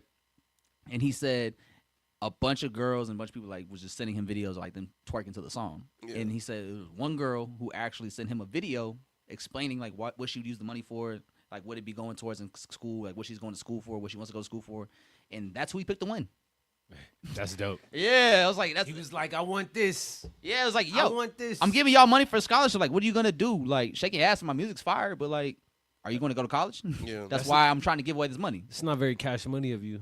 Yeah, Shaking ass. that's not very ratchet pussy of you. That's too ratchet. So actually, let's talk about J. Cole going on the Civic tour that he's doing right now. He's going to different places along the coast so far. He went to New York, and he tapped in with this is just shorty in New York. R.I.P. to her, Shania, I believe her name is. She passed away. I wasn't familiar with her as a person in the New York scene in the hip hop, but it sounds like she has like a legacy act. Yeah, like she was around during the blog era days. Like seems like everybody in New York knew who this woman was, and like people was trying to get J. Cole to pull up to her service because he was doing the Civic tour, and I guess they were friends from the past too. So him and Shania, I believe was her name. If I botched it, I apologize. We're like good friends, so people were like tagging him, like, "Yo, if you're gonna be in New York during this time, like, please pull up to a service. Like, it would mean a lot to her, you know." And he did, and fucking the post went crazy in New York. Like everyone's like, "Oh, I'm so glad he did that for her." I'm like, "Who is Shorty?" But like, he went out his way to do that, and I thought that was really cool. Like, and that's how would you feel if J. Cole put up to your funeral? I'd be like, I'd be dead. Hey, yeah, shout out to the dead. Bro, I'd be mad. Yeah, why hey, you taking the spotlight, nigga? Hey yo, Hey, play that Baby Keem in my. Hey, run up trademark USA. Trademarking that pussy, trademarking Hey, my and that's how brain, y'all bitch. mourn me. Yeah. J. Shout Cole out to the dead. Drop to them the tears. dead. Everybody, Yeah, drop them tears. Yeah. everybody in suits. J. Cole pulls up in a hoodie and some shorts. Gucci, Nigga, if you don't, Gucci hoodie. yeah, Gucci hoodie. You understand? I be on that. Yeah. This is what he wanted. So, what do y'all think about the Everyday Man tour that's going on right now? I think it's super. I think it's really dope. I think it's dope. It is Yeah, chaotic. I see him. I see Andre about to say the butt. What do you? This is the same shit Kai Cenat's doing with his whole fashion rebrand, but because J. Cole is giving y'all some emotional music to cry to or grow to, y'all don't see it the same way. It's the same shit. It's not perform. He's It done. is He did performative. $1 in a Dream tour his whole career. Like, what are you talking about? When he needed that. When that So was a now part of the come up. He doesn't even need that. He doesn't need to do these hand-to-hand transactions or have these hand-to-hand moments with these fans no more. I think it's genuine. Yeah, And I think it's good for the diehards. yeah, Like this for people that went to like the $1 in a Dream tour. Like this is for them. Yeah, if And you people- watch the videos, like they really is like crying over this nigga. And one lady was like, "This is gonna be my first tattoo." Because he went to St. John. Yeah. I think he just stopped at St. John's like a couple of days ago, which is where he went to college at in New York. And people that were there was like, yeah, I remember being in school when J. Cole performed at St. John's back when he was a student. They had a picture of him from like 2007, 8 when he was a therapist, and it showed him a picture of there now. And I was like, she was there. This fan was there from the very beginning. I think the lure with the diehards is like definitely runs deep. Yeah. And that's why they show up for that nigga. That's why they be in the comments like that. But that's also why, like, he could speak to them like, hey, y'all, there's a lot of people here. This got really crazy. So if we can just all calm down for a second, handle this, like, appropriately, and don't cause no commotion. Because them in the back are already getting crazy. Like, so if they see y'all calm, they'll be calm, and we can do this, like, smoothly. Hey, talk about de-escalation. Yeah. Y'all could take a page out of his book. So let me ask you this, Andre. You said this is performative like some of the Kai Cenat's rebrand, which he did give up on 2 weeks ago. Yeah. I saw that. He gave up on designing? No, he gave up on the private YouTube channel where he was like reading and shit. Nigga gave up reading. God damn, man. That shit didn't take long. They said he gave up already. Bro, he was reading on a timer. It's like, bro, come on, bro. And the nigga was just he's like, all right, y'all ready? Reading words just to say he read them instead of like retaining digesting the information. Okay, so you said it's performative like Kai Cenat's rebrand, right? Okay, yeah. Would you say what Cardi B did to help sell her album when she was going on the streets and going on like a little city tour selling her shit hand to hand? Was that performative or was that? Yes, it was. Yes, but it's still good promo. It's still good promo though, and Cardi is performing. That's a part of her, like, but it's a bit. It's more of a bit when she's doing it. Yeah. But now, why it may be a bit, but I also think Cardi is from the Bronx. she is a woman of the people. Like, it's not like she doesn't like talking to her fans or interacting with people on that level. Like, she's not a celebrity in terms of, like, she's not like Diddy where it's like, oh, I got to wipe my hands or clean my hands as soon as I get done and I get home or whatever. Like, I take a bath. Like, she don't move like that. Or neither does J. Cole, for that matter. So, like, they can go out and be amongst all their fans and be comfortable. Now, it may be a lot because there's a lot of people there trying to get their attention. But I think they like being in those spaces. Like, I don't think J. Cole would do this if he didn't genuinely want to do this because he doesn't need to do it. He just sold 300,000 copies in the first week. He doesn't need to go out and shake hands with his fans personally. Yeah. But it's cool. And it adds to the lore because, like we said on the last week about the album, like, this album is for, like, 3 to 4 people. It's, like, for J. Cole, his fans, hip-hop, and Fayetteville. Yeah. He knows his base. What do you want from me, man? No, give him some credit. Actually, you was just going to bat for your eyes only, so I can't even say you hate him right now. mean, I like J. Cole, man. You wouldn't know. It's a lot of emotions. Yeah. Okay, so let me ask y'all that now. So it's been a week since the album dropped. Have y'all gone back and listened to the album yet? I have not. Have you listened to the album yet? Yes, I did, Joe. Did we talk about that last week? Yes. I can't remember. I didn't know if you was like was tapped in or not. Yes. No, I like to talk about things without having any context to them. And you notice how during the Brent Faiyaz conversation, I shut the fuck up. I didn't know the album, so you know I calmed down. I just couldn't remember if you was like in part of that conversation last week. Making it COE. Yeah. No. The guy behind the camera. No. No. We had notes and shit. Come on, man. You're right. Sorry, that was last week. But I haven't gone back to it. I haven't. Okay, I was just want to know, like, how do y'all feel about it a week later? Have you listened to it since last week? You know they played it in the shop. So what's the vibe about it? I still haven't really digested it. Mm-hmm. You know, I think I am starting to like because I'm an unpopular opinion. I like the second half. Really? Yeah. Okay. I liked, but I think that's because Quick Stop kind of rounded it all back together. That's really one of them ones, man. You know, yeah. But I'm liking the production on the first half. I'm liking how he's pushing the album. All of the marketing has been dope for it. As far as like how I feel about it, I'm not real settled on it yet. Yeah. I'm kind of. At first, I was critiquing everybody's like how they're processing it, and there's a lot of negative bias towards Cole, and I didn't like that. I don't like that. Yeah, but I'm settling down. Mm-hmm. I'm gonna go back and tap in. And I will say, like, one thing I noticed about the first disc is like when I ran it earlier this week.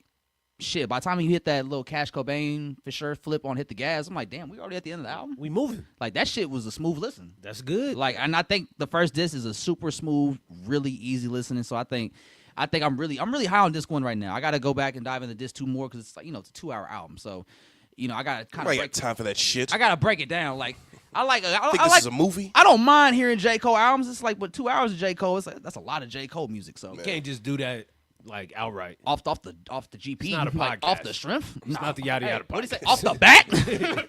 Off the bat? Nah. Can't do that shit, man. But also, so during that message boards where he was talking with fans, he talked about the future of Dreamville. Andre, do you have that post you can pull up for us real quick? Yes, give me 1 second. My man. He said Dreamville is dead.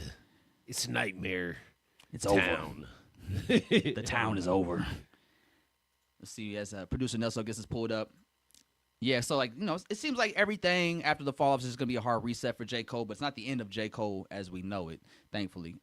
So that's the original post. This was the Twitter commenter said, "Never in my life have I heard a businessman say that he can't further his business ventures because him and his staff don't have the emotional bandwidth to do so." Wow. So someone on the Dreamville message board asked J. Cole, "Will Dreamville continue on after your retirement, and do you want to sign more artists and expand it?" J. Cole said, quote, "I wrestled with that. Me and Ib, his manager. Dreamville felt like a family than it was a label. How I care about all the artists on a personal level, it's like an emotional commitment. Even if I don't speak to the artist for a while, I'm at peace when I know they're in a good place. And I'm worrying about them if I feel otherwise. With that said, we don't have the emotional bandwidth for signing more artists with that approach. But maybe there is another approach that we can figure out in the future where we can still provide value to artists and to the world under the Dreamville flag. We just not there right now." I mean, it's hard to do. WJ Cole, man. It's good to know that he actually viewed his artists like that, because a lot of times, like, we often believe that when artists sign, especially to other artists, that there's like a really good relationship between the two, but then you find out like, no, it's just a business transaction. Yeah. So it's nice to hear somebody that runs a record label would be like, yeah, like it's like I like to view our artists as family under this umbrella. So caring about them that deeply kind of makes it hard to run a business because you're actually emotionally invested into them as people, not just as a business investment. This might be petty of me, but I'm curious because JID, when he was on the Joe Budden podcast, he said he made sure that everybody that was on Dreamville didn't have to even make music anymore. They were financially straight. So as somebody who was on Dreamville, like an Ari Lennox, like I wonder if maybe she counted her eggs too early.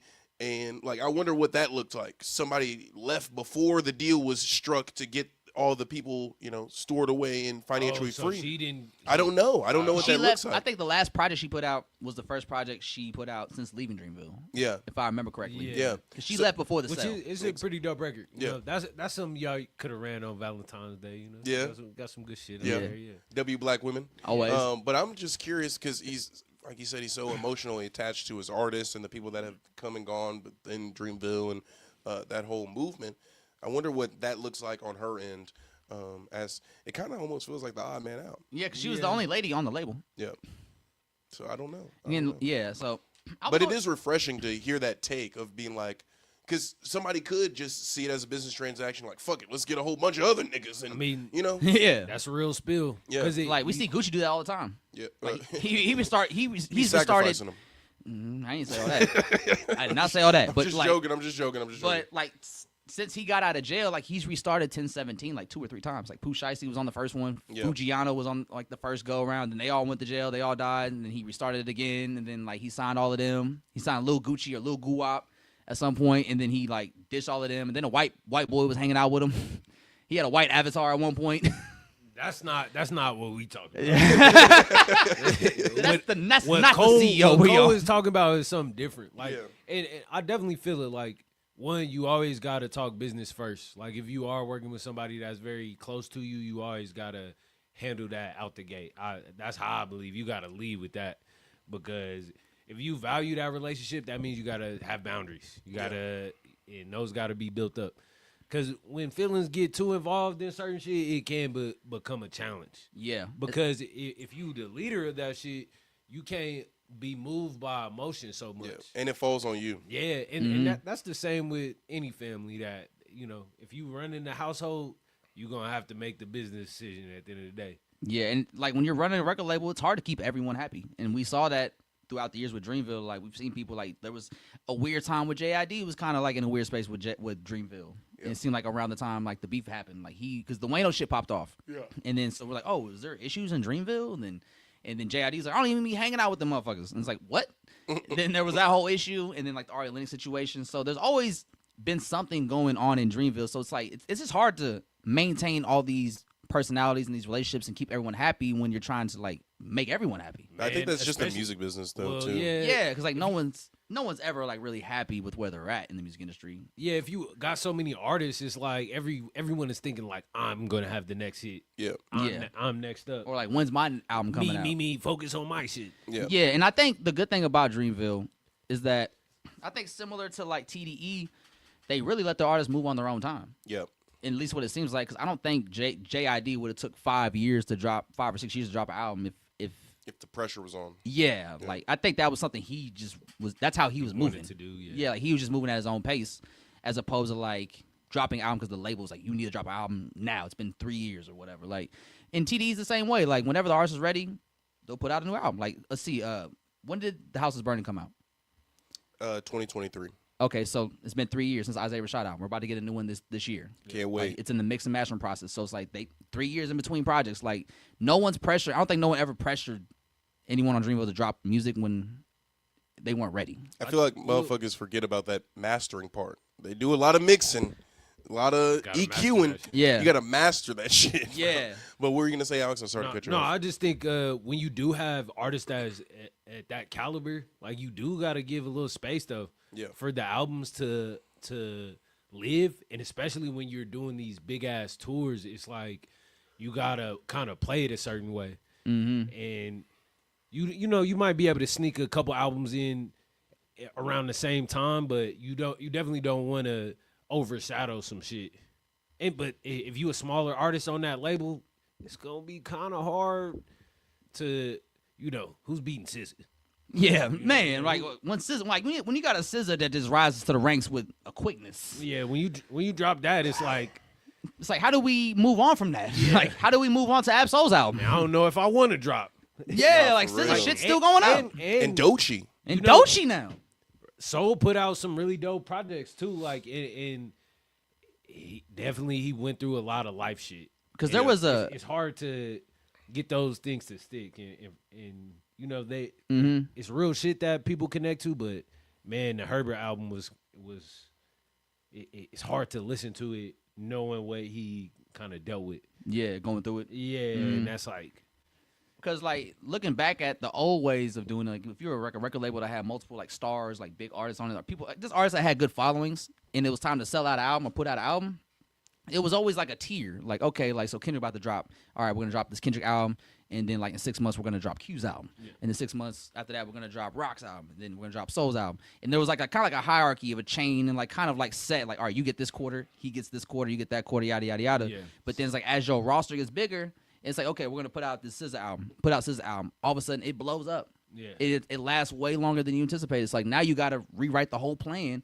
And now some you artists, can't drop, gang. some artists be like, "Yeah, what the fuck? What do you mean I can't drop? My shit's ready." Yeah. It was like, "Well, SZA's going crazy right now. We can't just stop that momentum." Like, it's and then now business calls are getting made, and like that's kind of where like now you start to have a little bit of happiness because like okay, you're valuing them over like me. Yeah, but I mean that's making us money, gang. Yeah, that's part of the business. You want that advance or not? And so like especially like with Dreamville, like their artists never did crazy numbers success wise, but like they all had moments. Like JID won a fucking Grammy. Like JID had a top 10 song with Imagine Dragons that I never knew about. Yeah, I mean JID out of like the who was on the Dreamville roster? JID, Boz, Kaz, Omen, Them like Lute, the Ari top two Lennox. right there. Cousin, you said Cousin Steve's? Kaz. Kaz. Yeah. I never really listened to Kaz like that. Kaz had a song, what was it? The Hair Salon that I really liked. I liked he had a song called Ignorant Confidence that I fucked with heavy. And Starting 5 also is a great song off of the D-Day project. Yeah, he had a really good performance on the D-Day projects. I'll say that for Kaz. But yeah, I mean, there's not even like a lot of star power on that roster. But you got Ari Lennox, you got JID, people that could catch one if they wanted to. Yeah, honestly, JID was the front runner. But I feel like Boz always had that potential to me.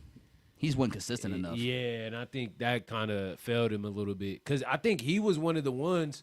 Like if he would have just kept dropping consistently, he wouldn't have lost any momentum. Especially you know because what I mean? I think Milky Way with Tribe, like that was his biggest hit yet. Yeah. Or his biggest single to date. And then like after Milky Way, he went on like a 4 or 5 year hiatus. I think he just dropped a project last year. I mean, if you got a song that gets placed on FIFA, you ain't got to worry about a lot. I'm chilling. Yeah. And for the most part, I feel like that's most Dreamville artists are pretty cool. I mean, there's still like the younger ones, like Boz kind of already got his following set up. JID's got his following. Ari Lennox has hers. So like most like the younger guys like Omen, Kaz, maybe Earth Gang. Those are the ones like, hey, we kind of need some looks. Yeah. Like we still trying to make our reputation, build our name up still after all these years.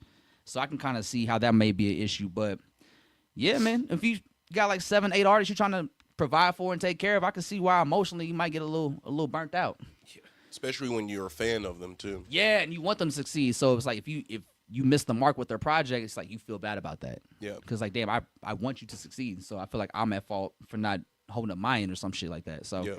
I can see that. And but like hopefully, like, how do y'all feel about Cole as a CEO? Like I think he has good ideas. I don't know about like some of the other parts because you really gotta be a project manager, and understand like how it all works in sync. Yeah. How it all works in unison. And I thought it was funny when he said he wants to work on music for other artists as opposed to making J. Cole music anymore going forward. And I thought that was funny. I was like, bro, you had a whole label of artists you could have worked with. I mean, he was still trying to be an artist as well. I think that makes it harder when you change that hat a little bit because I think you always it's gonna be hard to take your bias out of it. Yeah. Like I'm dropping at the end of the day, I'm Big Dog. I'm the one I run the label. Yeah. Yeah. Like I'm J. Cole. You know what I'm saying? And there's kind of no way around it. Like I'm gonna drop. It's gonna hit more than y'all shit. Yeah. In a sense. I mean, But now that you deliberately taking that backseat, because maybe if we do get a less J. Cole centric, Cole. Yeah. And we getting or Jermaine, who's like kind of run in the background, has that perspective and view. The whole label runs different. Yeah. Do you think him not focusing on his own music is going to make him a better CEO going forward if he wants to do a label again? I think so. Yeah. It definitely will, because it's like now it's like I was saying, it's like it's less pressure. It's less of this that I have to deal with, Like what up, man? What's happening, man? What's going on, brother? What's happening?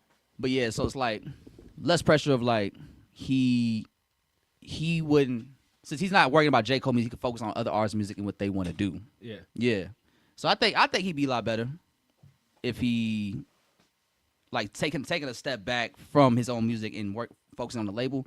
I think he would be a better CEO. But I thought he was good. I thought he signed good artists already though. I think he picked the right people. Yeah, like, but it comes down to like you making that move, like you leading these people. And yeah, you putting them in positions to succeed. And not low-key, to say that he didn't do that. Like there were some great moments, but I think if you are focusing more of your energy on that, you get a better outcome.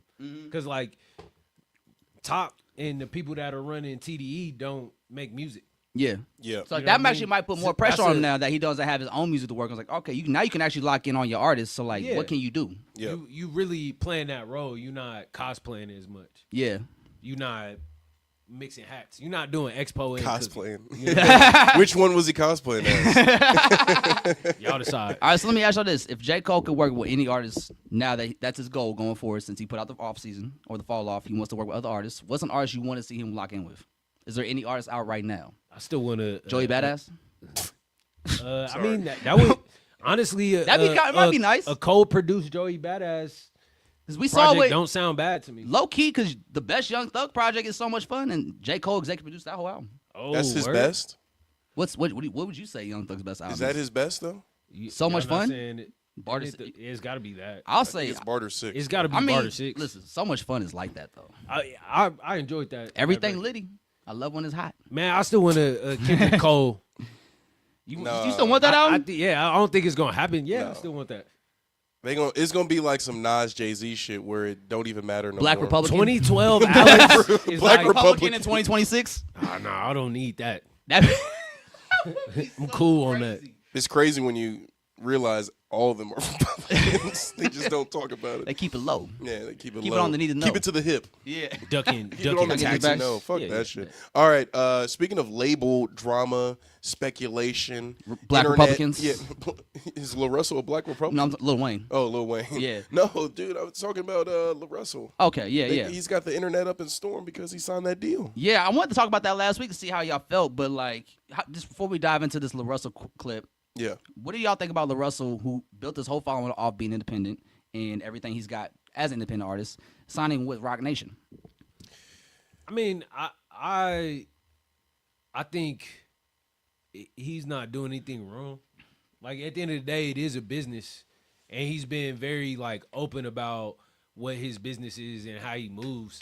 So like, you can't expect people to stay in one place. Yeah. Like if this is the next best thing for me to do for my career, I'm gonna do it. Yeah. And I don't think he's like selling his soul for that, Because like now he in a Clips point. just did that. Clips just ran to Roc Nation after the shit with Def Jam. Like, hey, help me out. And we seen how beneficial that was. We got one of the best rap, probably the best rap album of the year. Yeah, let God sort him out.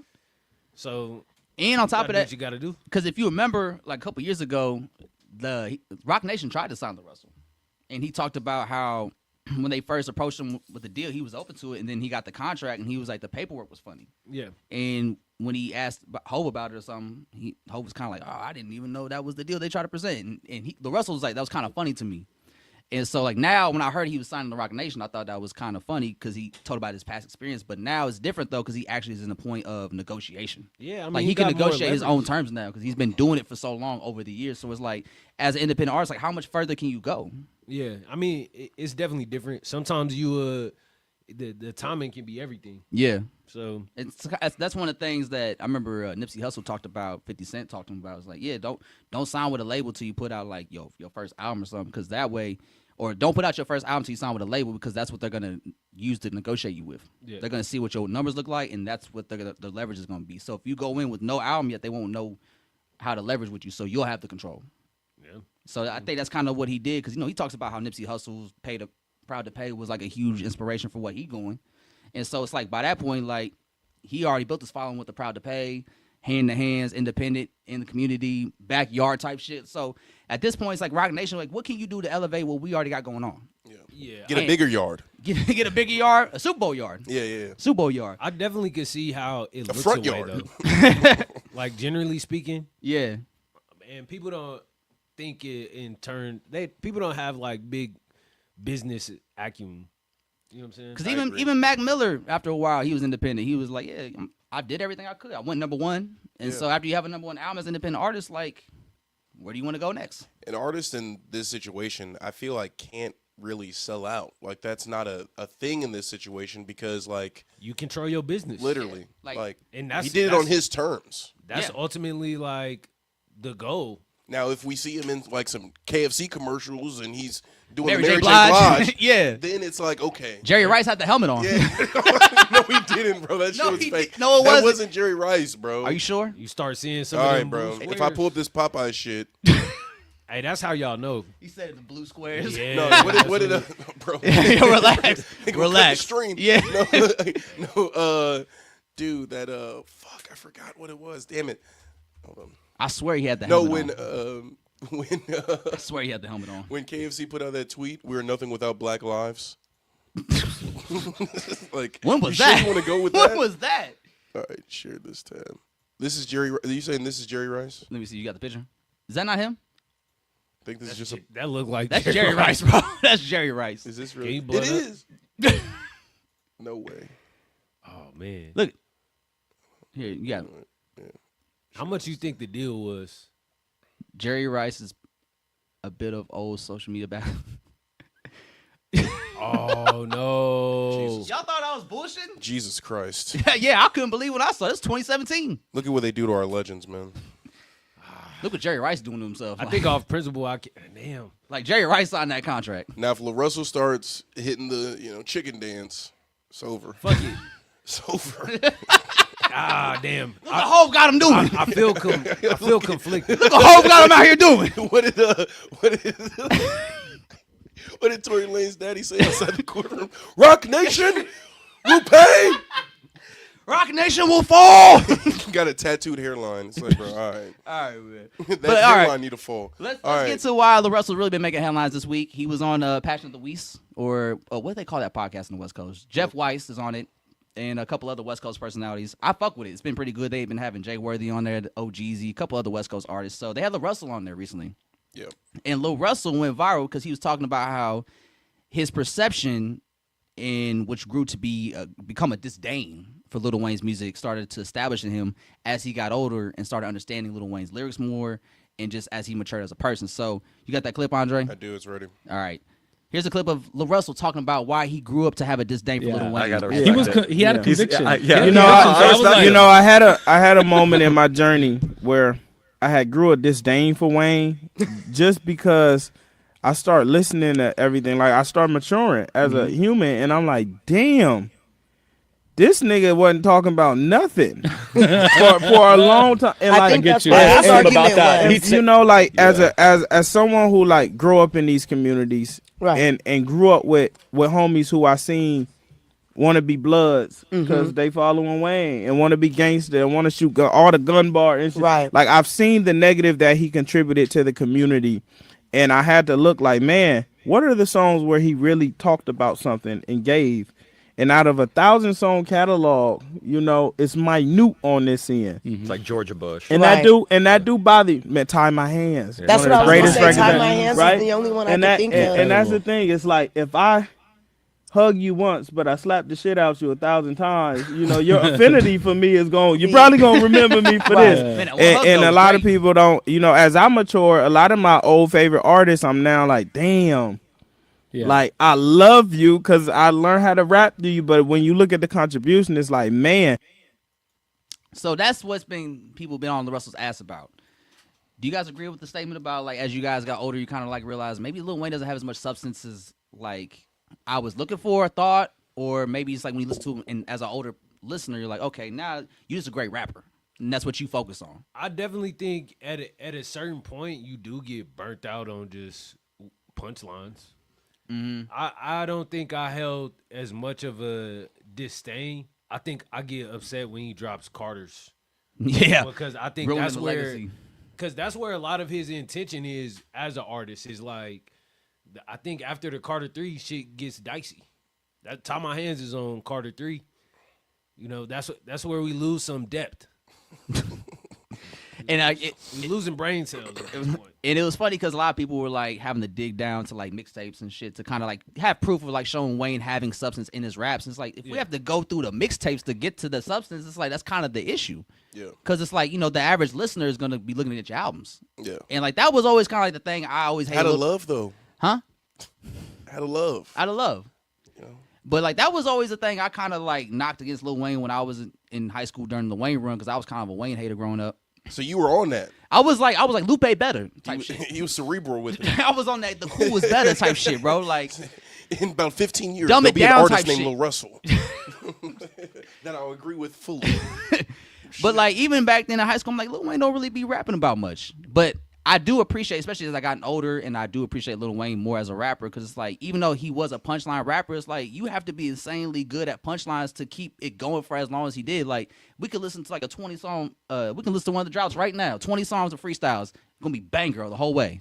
Because you got to rap at such a high level to keep us impressed with that kind of rapping style. I guess it kind of depends on, to speak to Lil Russell's point, if you are looking, if music is having that much of an impact on you and this is where you're going for substance, I think you kind of just looking in the wrong place. Yeah, that's flawed. Yeah. That's flawed. I think in Lil Wayne's case, it's a case of what I said last week of Arrested Development. Wayne has been hot since Hot Boys, since he was like 15, 16. Yeah. What else is this nigga gonna rap about but pussy and money and weed? It's always known. Literally, that's his whole experience as a life. And he said, I don't experience racism. What is racism? That was like 2017. No, that was like Katie Couric, 60 Minutes type shit when he spilled his cup. That's what I'm saying. That was in 2017, 16. No, that was like when I was in elementary school, middle school. There's like, no way that was that. Yes. No, when he the had cup. his Katie Pull up the Couric. cup. I remember the cup. He kicked the. I was in college. I talked about that on the radio. There's no way that was so long ago. 2009. Oh shit! Damn, that was Prime Wayne. Yes. He kicked the cup in Prime. Yes, and that's the same interview. He said, "I don't know about racism. What is racism? I bet you haven't known about racism." Nigga, Nah, you on I'm MTV getting Cribs. that interview mixed up with the Flag interview where he was like, "Black Lives Matter. Only thing that mattered to me is this flag right here." I was like, We should have left him right there. bro pulled out the Sue Whoop and was like, "This is what mattered to me." Hey, all right. Well, this is kind of what Russell talking about, though. Yeah, but I think that just to, kind of bring it full circle in a sense, is Cole. It still connect with his people. He's from the South, yeah. I mean, because like Cole at least feels less out of touch as Wayne. Oh yeah. Oh, you talking about that regard? Yeah, yeah. Sense of like, yeah, for sure. Because Wayne been out of. Let Wayne tell it. Wayne doesn't know what year it is. yeah. You know what I'm saying? Like Wayne, and people will speculate if that's just Wayne playing dumb, if he's really just like that He's oblivious. not playing dumb, bro. He's just like that out of touch. Nah, He's I not definitely- playing dumb, man. I don't know. Because people were like, You- "There's no you way." saying? What are you saying? You saying he is? Like he's just really out the loop like saying that. he is dumb? I think politically selective ignorance and entertainment wise, he knows exactly what's going on. Like I like you can't put out a tweet last week that we were talking about. It was like, I need to get better. I'll be at the Grammys next year or something like that, without paying attention To who's involved, yeah. Yeah, and then the year before that, where you're doing this whole thing and dissing Kendrick subtly. With the Super Bowl shit. What about when he danced to "Not Like Us," or he was like on stage rapping or dancing, whatever? And he said he didn't know that it was Drake. yeah. Literally, he says, "Say Drake." It's I hear you like him young. It's my favorite bar. No, no, dude. Like it's selective ignorance, bro. So I can't get down with that. And I think, like I said before, Wayne is just a serious case of arrested development. If Wayne get one, it's gonna be off a single. It's gonna be off an Oasis feature or some shit. Oasis feature. Yeah, it's gonna be like it's gonna be in that vein. It's gonna be a very poppy thing. For me, ironically, I found my enjoyment for Lil Wayne mostly from his features in the last like 10 or so years. Yeah, because his features last like since the pandemic. Like, his features been going. And crazy. that's what we were saying. Well, I was saying earlier about J. Cole and how I felt that when he's more focused on a primary subject and it's not just it's on him. Then it's peak. And I think Lil Wayne is somebody that can rap about substance if it pertains to him. Yeah. It's like you get a song like Miss My Dogs because he's hurt about his homies not being around him, or you get a song like I Feel Like Dying where he's just talking about how he feels based off all these drugs and whatnot, like, or Georgia Bush where his hometown and his people are struggling. Yeah. It's like if it affects him directly, he can talk about it. Kind of like, like how you saying when J. Cole does. Like he only talks about deep shit when it pertains to himself. Yeah. Wayne's the same way, but like now granted we hold Wayne and Cole with two different standards because they're two different people. Yeah. But like, yeah, like I think that's just kind of what it comes down to with Wayne. Like Wayne to me is just like somebody that can just really rap his ass off, especially in his prime, and that's what made his style so dope to me. Because it's like, all right, as a punchline rapper, like everything's got to hit, every punchline's got to be whoa, and it was. I think it comes down to like being a demanding listener, and I think a lot of in recent years we can't keep putting artists on these pedestals and having these expectations of people if they not, expressing that. Man. Yeah. Like there's nothing in the past 5 years that Wayne has shown us that is like for us to expect that. Yeah, ever. Expect like ever. Wayne's never shown us that. Yeah, so it's like, but that's Lil Russell becoming more like self-aware. Yeah. Becoming that demanding listener and realizing like, especially if this is what you do, you got to be able to critique it in that way. Yeah. Like, is this is how I want my music to be taken? This is what I want people to feel from my shit? Yeah, intention. Yeah, so it's like if you want something with like substance and like you got to know like what artists you go to for certain things. Put that dial it on. Let's feel something different. let's check the mountain. If you want to feel like some let's trick the mountain. But it's like, yeah, you got to know what artists provide what. Like, every artist provides something different. Like, J. Cole and Future provide two different things. Like, you go to both of them for two different kind of energies. Like, so if you want something with substance and you're looking for an artist that raps about something that trials and tribulations. Play that Future. I'm just kidding. Go and fucking get it over with. But I was going to say Saba. But, that Future's going to. No, I was bullshit. But, like, yeah, if you like Saba's an artist that raps very personal, struggles, ups and downs, trials and tribulations. So it's like if you want somebody with substance, you got to go to a Saba. But if you want to turn up, you go to Future. Like everybody brings something different to the table, so you just got to know what this artist brings to the table before you approach them. Because it's like if you want substance, why are you playing Lil Wayne? Where do you go for both? Hove, Kendrick, anyone else? Isaiah Rashad. Who else has got both? Both. BOF. Both. Yeah, both of them. Let's see. Spell that. BOFUM. Both. Both. I think Isaiah Rashad. Yeah. Tyler. Yeah. Tyler. Tyler. Is one of the ones Doechii. that hold it in or honed it in. Yeah. Hold that shit in. Yeah, I think those artists. Yeah. So it's Tyler be keeping Wayne relevant too. He keep Wayne in the mix. he get them dropping seeds every now and then. And I think November. honestly, he always puts him in like good context. He sets him up for success. Like For them to Smuckers. dropping Sticky. seeds. Yup, Sticky. Like Sticky too. Yeah, like how wind blows. if he Hot get Wind one, Blows? it's off that. Like I don't know. Future I don't know features, what man. else Wayne could do to put himself in the Grammy conversation. Put out a Other good than album? Putting out like a fire. Work with Tyler, man. Hey, Just what was the work with last Tyler. like Fire Wayne album?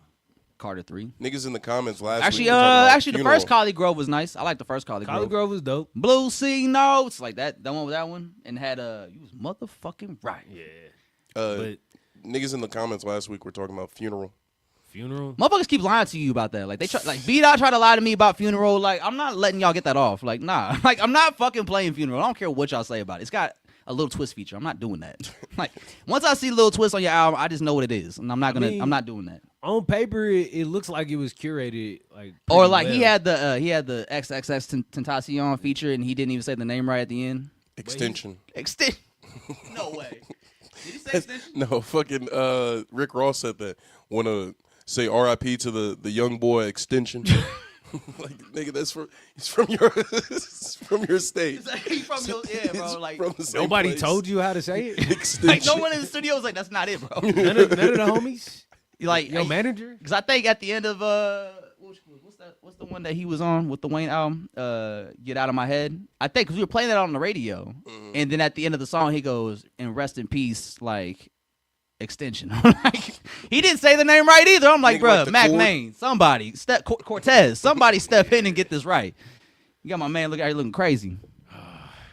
Yeah, I'd say for Lil Wayne's case, work with Tyler, man. He's done you the best PR. He's got you. Yeah. He's gotten you the best PR. And he would genuinely want to make an album with you that will make you kind of tap into that old bag. Like, cause that's always kind of the goal. I feel like with Tyler when he gets Wayne on his albums. Like, Be I a want crazy mixtape. you to tap into this shit. Crazy little 5 songs. We just need 5 of them, I think. Hey, Anything else, I think, we putting Did you- strain on Wayne. did you?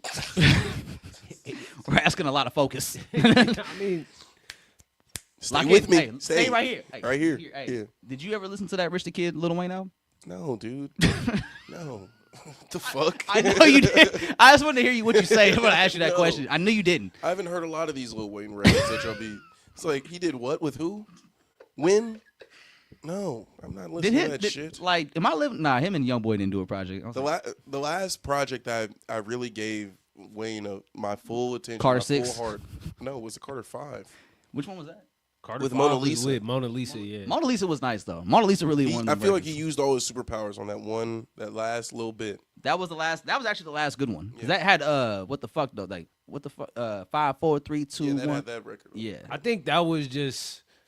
I might be a little can harsh still on that do one. hype I think shit, it was just 'cause he's- timing, and it's hard for me to like seeing all of the other shit for me to just like listen to that album with that same energy. No, you can't replicate that, bro, because the Free the Carter movement was real. It was. So after he's free and we see what he's done, it's lackluster, man. Man, kind But of when it was all four. It's tricky. You can't go back No, and it's sticky. It's sticky. It's sticky. Yeah. But how we feeling, fellas? I'm feeling good. What we at? What's the time at? 156. Oh yeah, I think we got a good spot. 156 on 157. Real quick, man. What y'all think about the halftime show? Bad Bunny. Did y'all watch it? Oh, of course, man. beautiful. That was about the best part of the whole fucking game. That was Yeah. That was an amazing. They said that nigga got production. more yards than the Patriots. You know He they walked didn't. all over that fucking Bro, field. you know they didn't have a first down. They got a first down in the first quarter, and they didn't have another first down until the fourth quarter. The Patriots? Whoa. The Patriots. Nah, I didn't realize that. Shout out Drake May, man. Hey, defense man. wins championships. Yeah, for real. At the Fuck end it. of the day, Did y'all know that that couple that got engaged? It was really Yeah, married. that was a real Yeah. marriage. Yep. What do you think about Sebastian? I know you're a big Bad Bunny guy on the pod. Last episode, man. What did you think? A lot of talking today for Sebastian. We couldn't even get him to talk on his birthday. Yeah. He said, "Don't you dare put that fucking mic in my hand." we out of this. It got I got was like, super thank you. serious. No, it was good. I watched it live. I don't know, maybe it was the TV that I was watching it on, but like the AV just didn't sound too right. The audio. Yeah, I thought the audio was a little. Like, it was a little mumbled a little bit. Yeah. But maybe that's just like selective here. You know, And since I'm doing. Like, There was audio some times where I was shit. wondering if he was like, if they already had like, they recorded the vocals and they had him playing over the speaker, like I won't say lip singing, but you know, kind of like that. Kind of like that. Because I was kind of looking, I was like, are they playing the audio over the speakers or is he actually singing this right now? Yeah, But I wasn't familiar with the song, so I couldn't tell. No, yeah, it was good though. Then I watched it back again like, when they fixed it. I think like on YouTube and stuff. Yeah. It was great. Yeah, it was a really dope performance. Like, Loved it. The lot of- imagery, everything there they had going on, all like the symbolism and stuff like that. I mean, I knew he was gonna start with Tita Me Preguntó, but like, I don't know if that was like a good song to really start off with. Well- With like what he was like depicting in that imagery, you know, because like Titi Me Preguntó is like it's more of like a party album, you know. It's like, oh, I don't know if you know what it means, but it's like my auntie asked me why do I have so many girlfriends? How come I'm not married yet? And he's just like, I don't care. I'm young. I want to live it up. Like I want to party. And so like dapping up the old men that are there. The grandpas playing dominoes. Like, that don't really match.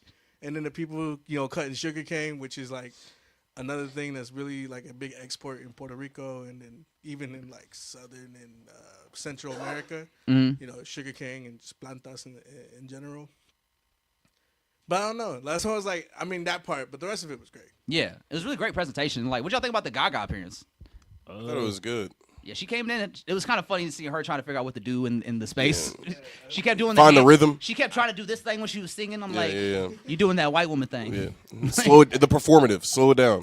So I like the Gaga moment, knowing like I had to figure out what the translation was, and it's kind of like a satire that is like this white woman, you know. Apparently, before she comes on, he says it's like in the song he goes, "This is what y'all wanted," right? Yeah, exactly. And that's like, okay, I see what they were doing.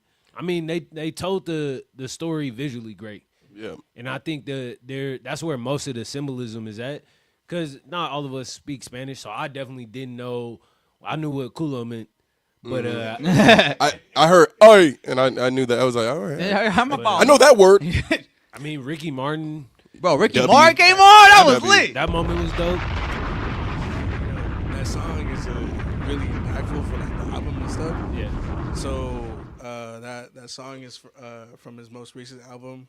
It's Lo Que Pasó Hawaii, or something like that, which is basically just means like what they did to Hawaii. So he's talking about like how it got imperialized. US, basically just got commercialized, and then they just basically abused all the exports. Because like I don't know if you know, but like the taxes, like the export things from Puerto Rico all the way to the States, and then they put a tax on that, and then they tax it just to bring it back to Puerto Rico.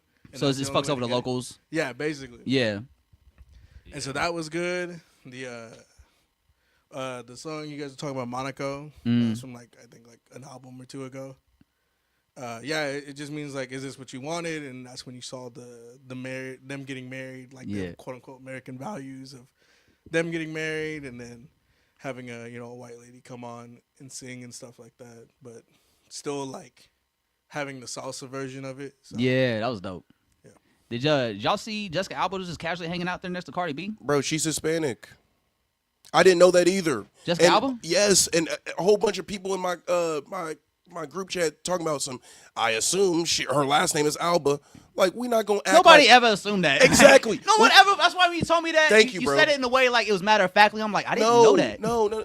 I said it to Sav. I was like, why the hell was Jessica Alba up there with Pedro Pascal and them? She said, she's Mexican. I'm like, bro, every time they do some shit on Twitter where there's like, this is premium milk. This is great 2000s milk. Shout out to C-Dot. They always use Jessica Alba. They never say, "Oh, this is some premium horchata." No, they say this is prime milk. Yeah, right?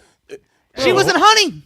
And when she was Miss Invisible Woman, nobody said this is the first interracial marriage or couple as superheroes. Nobody ever said that. She was always presented as a white woman to us. This is the first time I ever seen her embrace her heritage. I thought she had a nice tan. That's what I thought it was.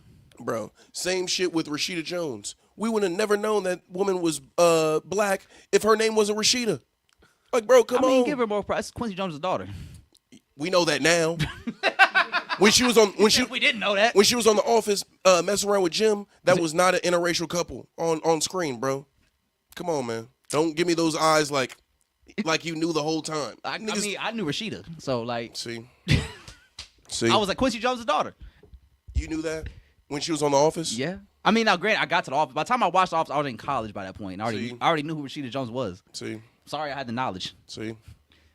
But you didn't know Jessica Alba was Hispanic, You right? put me onto that. No, I'm not gonna say nobody knew because apparently I was out of the loop. I was right there with you. Apparently, Bro, I was like, I oh, didn't Jessica know Alba. either. Yeah. Okay, perfect. And honestly, I thought that's a crazy flex from Bad Bunny in itself because when he fell through the roof, he walks out the house, you see Cardi B there. I'm like, oh, he about to do I Like It at some point. Yeah. And then he never did. I was like, oh, she just there. Yeah. She just hanging out in the Super Bowl performance. I had some coworkers saying, I just wish he just performed one song in English.